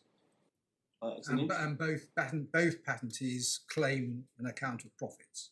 So it is an interesting question, and it's one that's never arisen in any case that we've seen, and it may give effect to a difficult answer. It may give effect to a division of some sort. And if my learned friends have said, pleaded in good time, well, we've got an invention of our own, and it is equally responsible, causative of these patents, of these profits, then the question would arise, but it simply doesn't. But it's not that unusual because it's not in itself a problem because the law of profits is exposed to this issue in any event. If you consider that the power supply infringed another party's patents, some other element of it, there's a little component in it, and they come along, they sue after we've had judgment. The profit pool could all be used up, could be exhausted with an award in our favour. It's a race to judgment, but that's just a happenstance of the way the claim for profits, because it looks to the defendant's balance sheet. It's the way it is. If you had both those cases before the same judge at the same time, then there might have been a division. But this is a problem with the nature of the remedy, but as I say, it's a problem that not only doesn't arise in this case, but so far as we're aware, has never arisen. The reason it's circular, my lords, is that my learned friend accepts, everyone accepts, that differential profits is a tool which is apt to isolate the profits caused by a wrongful act.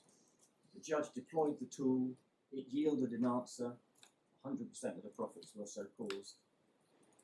One can't say that a tool which yields an answer which is legally available. Can you just point me to the paragraph where you say the judge applied differential profits and came up with 100%?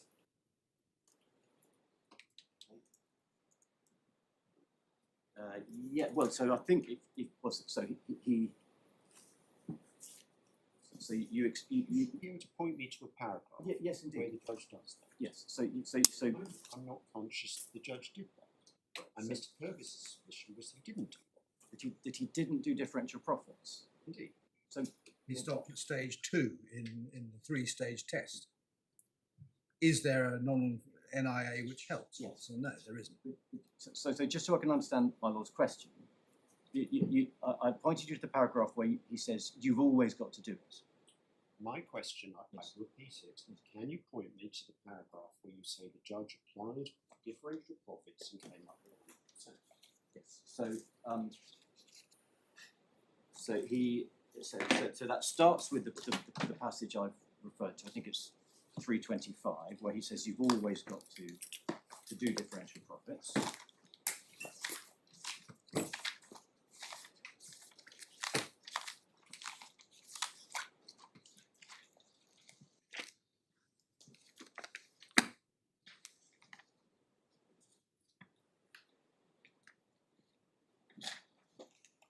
That being common ground before him. In that context, when he reached his conclusions at the very end, Yes, but that's in the context where the debate was about factual causation. my submission to my lord, because not least again because that was common ground before him, was that factual causation is differential profits. Once you've struck out the rule in United Horseshoe and you're not following Celanese, you are eliding yourself, you are rejoining the mainstream as described by Lord Burroughs in Brucadse, where the counterfactual is part of factual causation. That is the default. We only branched away from the default in patents through Horseshoe and Celanese. He has done away with that branch, so he's returning to the fold, and differential profits is factual causation. So that is under 323A, that is my learned friend's, or rather Astronics, then counsel's position at trial. The but for allows for the counterfactual, so it was common ground, and that then flows into every reference to factual causation in the judgment. So when the judge says, as he does at paragraph 8 of his conclusions on page 386, were the infringing dealings the cause, factual and legal, of the profit, the infringing dealings were the factual cause of the profit. That is a finding of differential profits.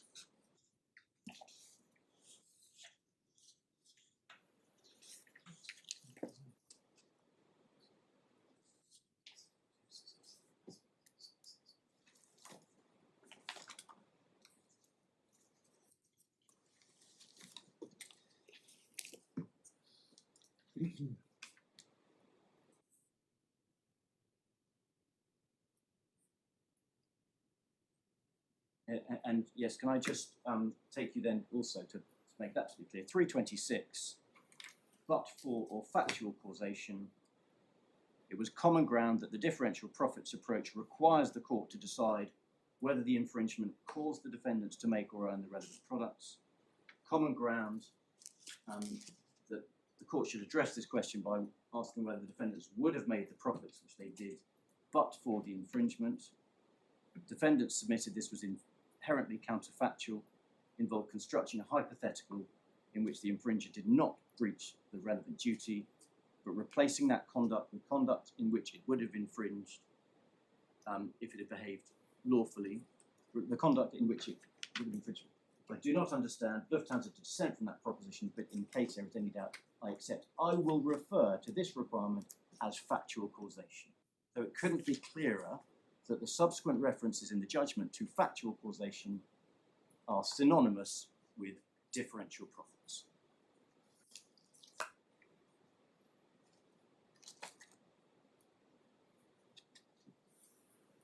What then, my lords, is the test? My learned friend's nil return test is both wrong and unavailable to them. The absence of an NIA can't be the basis for setting aside differential profits and proceeding to an apportionment. What is it? Well, there are two other candidates. Sorry, I'm just a little bit lost here. Why is differential profits the test for factual causation? So Why do you need to isolate the profits in order to arrive at the conclusion that if there hadn't been an infringement, the completed product wouldn't have been sold? because Doesn't it comes in at a later stage, doesn't it? well, If at all. there are two parts to factual causation, as explained by Lord Leggett in Lifestyle Equities and at length in Ricazzo. And he says, and Lord Burroughs agrees, that this is a standard approach in the law of tort, that for factual causation, one isolates the factual cause, the factual consequences of a wrong by first working out what is the financial position in the real world, secondly working out the counterfactual position, financial position where there is no breach, and attributing the difference between them to the wrong.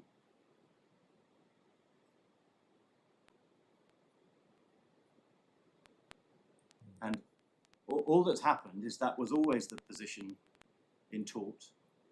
Then the rule in United Horseshoe was treated as a reason in patent law not to carry out the second step. That then caused Mr. Justice Laddie to go off down an apportionment route, but it was common ground at trial, and it is now the source of binding judgment and persuasive judgment from the Supreme Court that was an erroneous sidetrack. And therefore we're back in the default position where profit is isolated and damages are isolated by reference to that two-step procedure, the real world and the non-breach counterfactual, with the difference being attributed as the factual consequence of a breach. Are we bound by the House of Lords decision in relation to damages? I understand it's not binding in relation to an account. My submission is you wouldn't be, but it's quite a lengthy submission, and it doesn't arise on this appeal. You say it's inconsistent with the counterfactual analysis adopted in. I unpacked it a little bit. I think the easy answer to that is that Lord Burroughs he gives you the answer, because what he says in terms is that there are two approaches taken in this field. One is the Celanese horseshoe approach, and then he says, but lifestyle equities indicates the converse.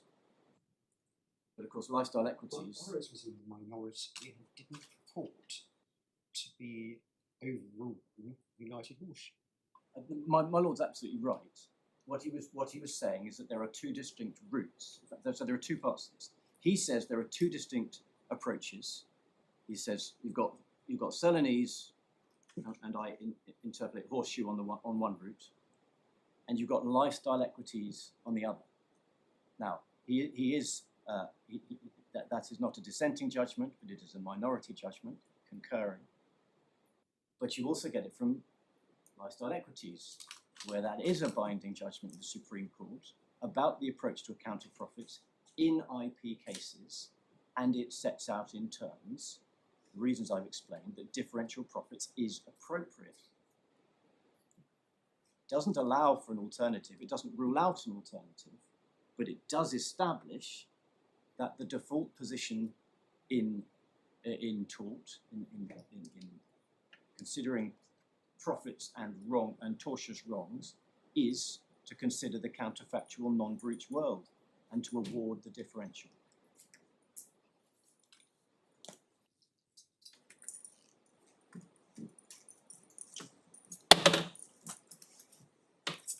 Speaking for myself, if the matter were not the subject of these later decisions, which you say have the consequences you just outlined, the outcome in the United Horseshoes in relation to damages seems to me to be entirely defensible. Someone has committed a tort. Yes, I mean, They don't escape the consequences of their tort by saying, I could have done something that would have damaged you equally without acting tortiously, because we're not interested in what they could have done, we're interested in what they did. my lord, I can understand the intuitive appeal of that. It has been rigorously combed over by academics and discounted. It has been the subject of debate, extensive debate in the Canadian jurisprudence, which has resulted in the Canadian courts deciding it is unsafe, economically wrong, up to and including the Supreme Court. Alas, it's a very interesting debate. I touched on it when I gave you the example of the. You did. Right. I don't want to take up your time going over stuff. Fortunately, we don't have time, because with respect, the problem with the point my lord is putting to you is that it feels like a denial of liability in some cases, but it's not. When you see what's actually happening, you accept liability and you're simply concerned with valuing the loss. So when you're setting up a counterfactual non-infringing alternative, it is not a denial of liability, it is simply how do we properly, as a matter of principle, value the consequences. And what the NIA does is, if the patent is useless, it doesn't give you a windfall. Conversely, if the patent is a complete gateway, you're simply putting the defendant back in the position they would have been if they'd observed the statutory monopoly. And it's a surprising point about this case, which I invite you not to lose sight of, that if the defendants had observed the statutory monopoly, they would have accrued none of these profits. If they'd looked at the patent register and said, we shouldn't do that, not a cent, not a penny of these profits would have been achieved on the findings of the judge. Really, the question you should be, the right way to look at this is, well, what's the special pleading here? They infringed the patents, they've got all this benefit, why should they be holding on to any of it? We know how to put them back in the position, and that's where the legal causation comes in. We know how to put them back in their non-breach position, but is that excessive? Is there a long tail to the chain of causation which we need to trim? Because really, we've got so far away, like we did in Neo, from the wrong, that it's no longer part of what the patent's actually there to protect. But of course, in this case, there isn't even a chain. The money came from selling a product from an act of infringement. Well, it may depends how you characterise a chain. If you take the plug, you add to it a number of different components, you build them all into an IFE. Yes, my lord is right, but it doesn't depend on how you define a chain if you address yourself to the act of infringement.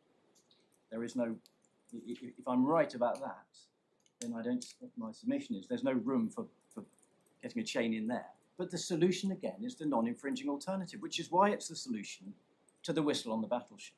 The non-infringing alternative polices a claim which is disjunctive as against the inventive contribution. So I have an inventive whistle, very clever whistle, but I have a subsidiary claim to just a portion of that territory, which is very, very high value, the whistle on the battleship. So it's within my monopoly, but it's disjunctive from my actual contribution. So what happens when I claim damages on the battleship? The defendant says, well, no one bought the battleship for the whistle, so my counterfactual is I could have used a horn or a different whistle, or no whistle at all, because the battleship cost many billions of pounds and the whistle was immaterial. So factual causation provides the answer to the problem, just like it did in Abbott. If you overclaim, if you over specify, so as to seek recovery of rewards or damages which are not justified by the invention, the counterfactual cuts it away. That is why it's a control experiment. The on-off switch for the experiment is the presence of the invention. And if the invention can't justify the bag of profit or loss, the counterfactual will ensure that it doesn't remain with the patentee. It is logically, forensically coherent, it works, and it is approved at the highest level, and is generally applicable throughout the law of tort. My lords, I was continuing with my response to my learned friend's case. For the reasons I have explained, the judge started with differential profits and moved on. My learned friend was wrong to say to be rejected in nil return.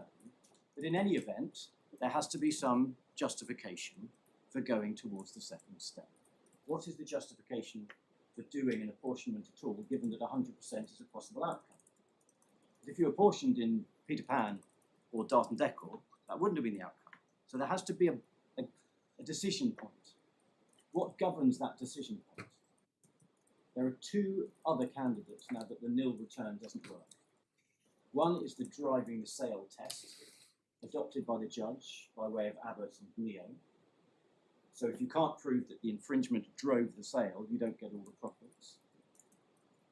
The difficulty for my learned friend with that is that we saw that in lifestyle equities, Lord Leggatt expressly equated the driving the sale test with the absence of any NIA. So if there is no NIA, customers only want the infringement, there's nothing else for them to choose from, you will always drive the sale. That is Lord Leggatt's reasoning. And then, subject to remoteness, the consequence will be the recovery of all profits. Indeed, we say that the court's reasoning in Abbott is of direct application. Even allowing for the multiple attractions in the Astronics product, it is clear on the judgment that all the customers in issue insisted on AC power. They would accept no substitute. So as per Abbott, the invention drove the sale. And that's the outcome even without reference to the infringing act.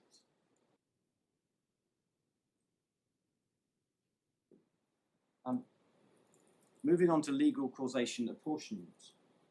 The other big picture point which emerged clearly from my learned friend's oral submissions was that Astronics defends the broad allocation carried out by the judge under the banner of legal causation.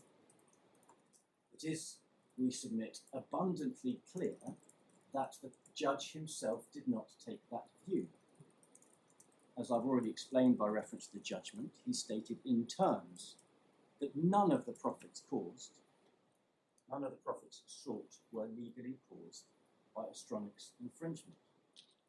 And again, there is no respondent's notice to support this new argument. But nor is there any authoritative support. There's not a single case in any jurisdiction taking this approach. The closest my learned friend could get was Justice Cote's dissenting judgment in Canada. But let's consider the clear contrary authorities. Start with Lord Leggatt in Lufthansa. Totally incompatible with that approach, because he said in his paragraph 170, it is necessary to identify with precision the consequences of the breach of duty. Counterfactual reasoning is the technique which the law employs to achieve this, and this is just as apt whether the consequences of the breach is a loss to the claimant or a profit to the defendant. So according to Lord Leggett, that is how the court identifies the profits caused. Legal causation apportionment is not counterfactual reasoning. And we note that my learned friend did not engage with that part of Lord Leggett's reasoning on NIAs at all. According to Lord Leggett, though, models, there is no conceptual room for a second profit isolation stage because precision has been achieved at the first stage. It was also notable that there was no attempt by my learned friend to argue that Rupadza was not an analogue of a complex product case with multiple product drivers. Again, he was right not to challenge that because it's absolutely clear that it was. The judgments in Rupadza refer to, and I'm quoting from paragraph 82, the exceptional deployment of time, effort and skill by the defendants in carrying out their work. It wasn't that they didn't bring anything to the table, they were in the same position as Astronics. Astronics said, well, we've done all this, it's not just about the pattern. Well, so with the defendants in Rupadza. Exceptional skill. And what was the upshot of that exceptional skill? A deduction of 0%, because they couldn't reach the market without using the information. They were given an equitable allowance of 25%. They were. And Mr. Purvis said that's the equivalent of an apportionment. Well, but the problem with that is that it doesn't fit. Lord Leggett has addressed legal causation as well. He was in the minority. My Lord, of course I accept he's in the minority. But it doesn't fit with his analysis. Well, what is the 25%? Sorry, I didn't mean to speak over my Lord. It's very important to note the position one is in when asking, well, what are we left to do? The key, I suggest, is that you have isolated with precision the profits caused. The profits caused by the breach. So if you accept that, you're then in a position, right, we have the profits caused. What is the justification for apportionment? Because I've got the profits caused already. I've isolated them with precision. And in that, when you're in that position already, there is no justification for an apportionment because I go back to where I started. It's doing exactly the same thing. It's completely duplicative. So the logic of this argument is that if there had been an appeal of the 25% allowance in the Supreme Court, it would have succeeded. No, not at all. Because the equitable allowance isn't about causation. The equitable allowance stands outside that analysis, and Lord Leggett didn't in any way challenge it. So there may be a route through which the skill, the exceptional skill of an infringing party can be acknowledged, but it's not a causation route. Why do you say it's not a causation route? The premise for the 25% allowance is that, yes, it's true that the defendants used the principal's information, but they also used their skill and time and exceptional talent. So there are two concurrent causes of their profits, and we give them an allowance for the fact that if their skill had nothing to do with the generation of profits, then you wouldn't have given them any allowance. I accept that there is difficulty in talking about causes in this way, and I absolutely accept that if one stands back and looks at Rupadza, you can say, well, that skill is let me try and use a neutral term, a contributory factor. So it is making a contribution to the eventual profitability. Where I think my Lord and I may differ, or at least let me explain my position, is that the law of causation is clear, and what it is concerned with is the causative consequences of a wrongful act. And there is no conceptual room in the law of causation for that allowance. Well, perhaps one way of looking at it is to say that in fashioning an equitable remedy, the court does not necessarily follow the ice-cold logic of your exposition of causation. Well,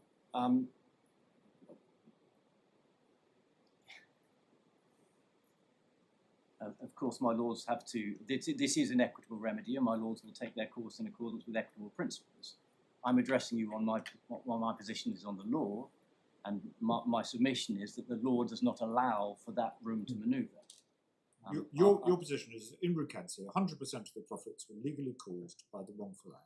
Factually and legally caused, yes. And the fact that the court, in the event, recognised the talent of the defendants by making them an equitable allowance doesn't affect the prior conclusion that 100% of the profits were made by the wrongful act. I've answered that question critically wrongly. Do not overlook that in Rokadza there wasn't 100% recovery because the investment profits were not legally caused. Oh, yes. So there were two stages. Yes. There was a second stage. That's a remoteness point. It's a remoteness point, and and it is my submission that that's all that's left under causation. So I don't say, because I don't have to, that there might not have been a different way for my learned friends to plead a case for some money, and for the judge to entertain that case, and for us to respond to it, and the evidence to come out. I don't say that because it was never brought.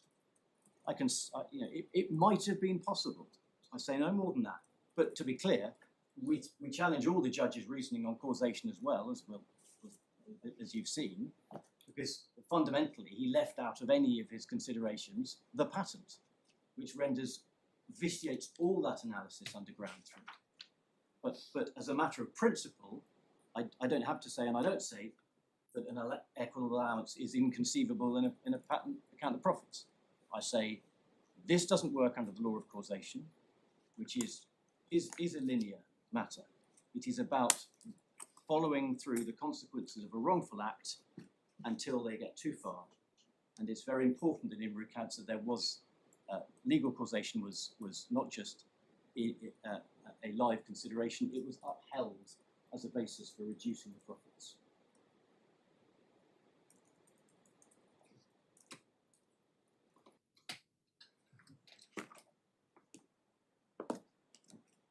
My lords, I was telling you the contrary authorities. I've mentioned Rukadza, I've also mentioned lifestyle equities. That's another complex product case, another Supreme Court judgment hostile to the position that my learned friend adopts. You have my submissions on it, but the critical point is that Lord Legate accepts that the outcome of the differential profits exercise can be an award of 100%, with no profits were earned in the counterfactual trade. And that is not a minority judgment. And then lastly, we have Celanese itself, which you might think was an authority in favour of my learned friend, but it's not, because Mr. Justice Laddie expressly addresses these two, apportionment and differential profits, as alternatives.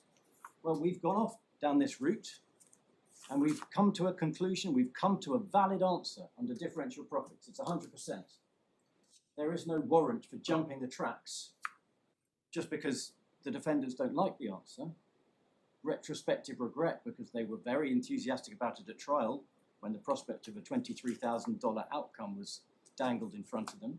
But now they don't like the answer and they want to jump the tracks. And we say there isn't a forensically legitimate route to do that. That takes me to Nova and Dow. If one looks at Nova and Dow, the positions between the parties, we're not actually that far apart. My learned friend took you to paragraphs 69 and 70. And the point he wanted to make was that, well paragraph 70 is all about the counterfactual or infringing alternative, which was part of the JA4 tab 90.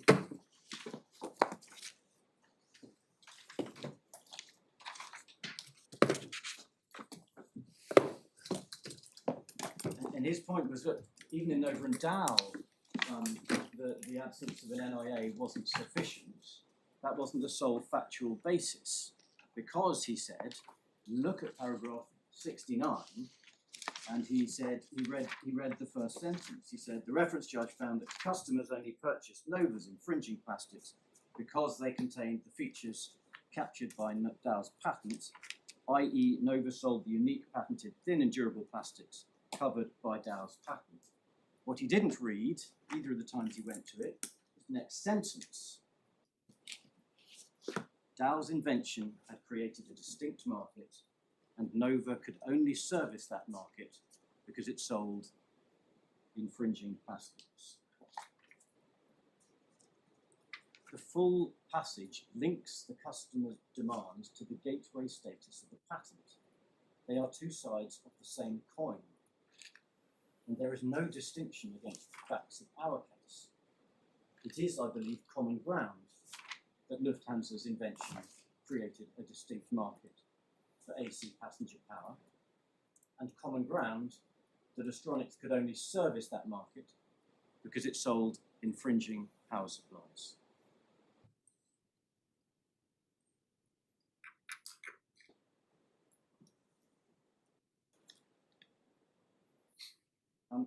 Those are the big issue points. Actually, there was one other demonstration. There was a bit of a straw man argument about a branded diamond that you might remember. My learned friend was seeking to say that the differential profit is very crude. Look what would happen if you sold a branded diamond. Well, let's just consider that, please. A third party sells a valuable diamond under the name Tiffany for $100,000. The market value of the diamond is $80,000. That market value, unbranded, that's the defendant's non-infringing alternative. Sale of a diamond under an unobjectionable brand name. Tiffany's can sue for trademark infringement and recover profits of $20,000. That differential tells you the value of the trademark.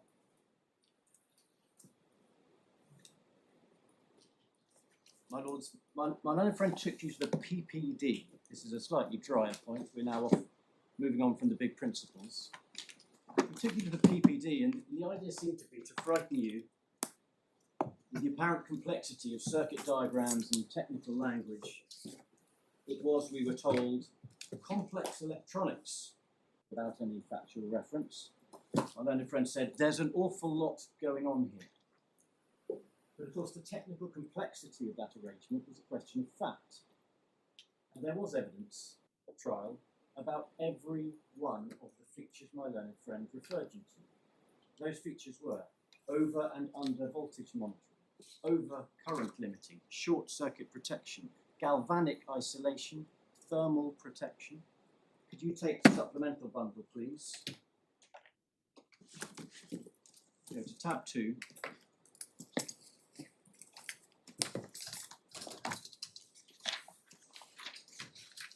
Page 5.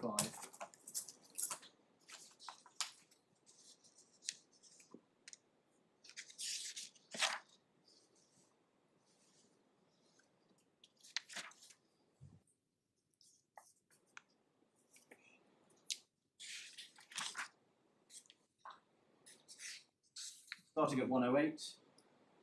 This is voltage conversion. This type of power conversion would have been routine. Low voltage power source, routinely and very well known at paragraph 109. In use indicators, he didn't mention those, but simple routine electronics, well known. Then Professor Wheeler goes through the additional safety features. 112, as a general comment, many of the safety features listed by the defendants are standard elements of power supply protection, which appear in textbooks well before the start of the period relevant to the litigation. And at 113, in-seat power systems and seat power modules will in use be conveying significant electrical power and therefore will always need to be designed to incorporate standard safety features and avoid common hazards. And current limiting at 114, routine and well known. Over and under voltage, routine safety feature as far back as the 1990s. Short circuit protection, well known, routinely incorporated. Ground fault interrupter, commonly used in 2012, GFCIs have been in regular use since the 1970s. heat sinks were known long before 2012. EMI, incredibly routine. In my professional career, every power converter I've ever designed has required consideration of EMI filtering, and so on and so forth. There was no such complexity. On the evidence before the judge, it was all trite.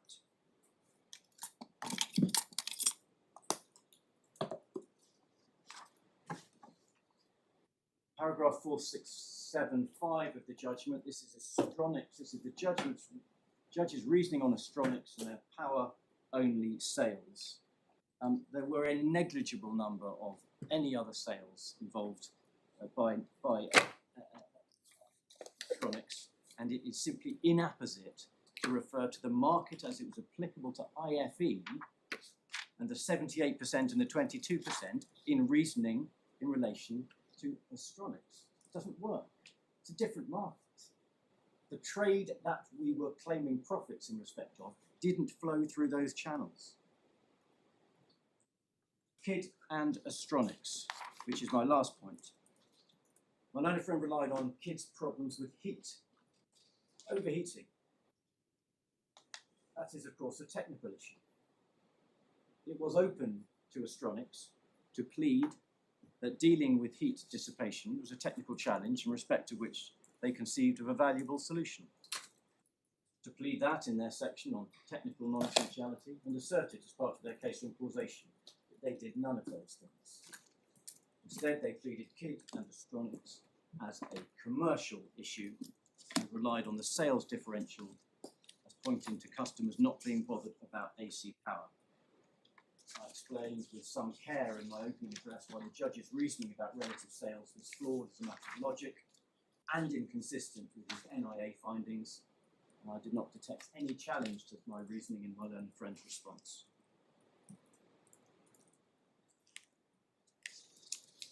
And before leaving Kidd, you will recall my learned friend told you that Kidd could not make the product work, and he used that allegation to argue that the invention plainly did not open up the market.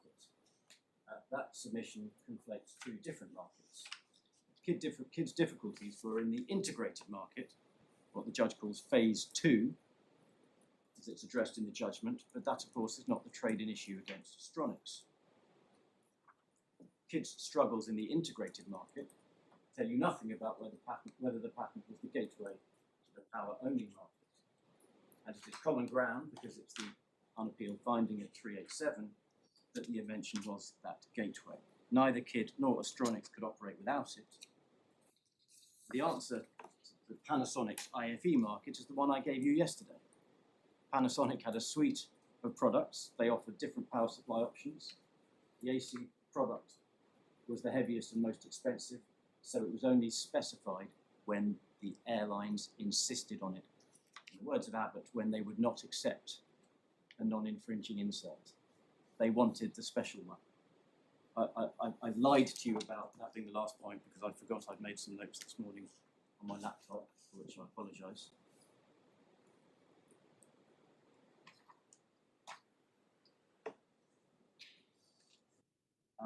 Safran.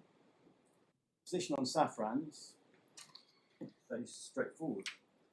Astronics was selling power supplies. Panasonic was selling power supplies, both as individually selectable and a priced option. Safran was selling seats. We stated in opening that differential profits was the preferred approach. On the unusual facts of the Safran situation as they came out at trial, it was not to be preferred. One of the other approaches had to be taken. There's nothing inconsistent with that position. We come on then to NEO. My learned friend said NEO stands for the proposition that the absence of an NIA is determinative of legal causation. We agree. No, I think he said it wasn't Sorry, determined. it's not determinative of legal causation. We absolutely agree. But some care is needed here. That is correct if you apply the correct test, a proximate cause. It's not just not determinative, it's irrelevant to that, because you're only concerned with investigating the damages or profits which have passed the factual causation test, and you're looking to see whether the chain of causation goes on too long. So it's duplicative to ask the same question again. But if you apply the wrong test, the legal causation remoteness, the real driver, it remains highly relevant, because you are then engaged in an assessment of dominance. So you cannot exclude aspects of the very cause under review when assessing its relative causal potency. And that is what the judge did when in his ground three, when he applied remoteness to the facts, he totally ignored the gateway status of the patent. He was effectively forcing Lufthansa to fight for supremacy with hands and feet tightly bound. At NEO and extraterritorial sales, my learned friend made the extraordinary point that my Lord Justice Arnold was making no distinction between extraterritorial and intraterritorial trade. That submission simply cannot stand the careful analysis of the chain of causation between UK infringing acts and overseas displaced sales. If there was no distinction being drawn, that chain would start with overseas sales by NEO, but of course it did not. NEO and the real driver, in some ways this can be seen as the crux of the whole appeal. Did NEO elevate the legal causation test to the real driver? Because that was critical to the judge's decision to apportion. My learned friend's defence of this was tepid at most. He said it was not unreasonable of the judge to adopt that test. I thought this is not a question of reasonableness. There is binding authority at the highest level that dominance is not required. The test is a proximate cause, and that is the ratio, the clear ratio of NEO as well. The judge has adopted the wrong test, and that seems to be common ground. It is much too high. In adopting the wrong test, plainly his analysis under ground 4, remoteness on the facts, is vitiated. Cannot stand. Mr. Cuddigan, can you complete your points in the next 5 minutes or so? Yes, I can. Yes, I can. Ground 3. My learned friend took you to some of the reasoning of the judge on IFE sales, and we accept that the judge found that, if I can put it this way, IFE flavoured features were of interest to customers. But all that reasoning was provided in circumstances where the judge had excluded from his analysis the gateway status of the patent. So again, it was all vitiated. I do need to correct a point my learned friend said about paragraph 629 of the judgment, where the judge considered USB alternatives, but I can just give you the note. In his subsequent judgment, he held that that finding was not open to him. That's the judgment of the 20th of March 2025. Core tab 30, page 452, paragraph 7.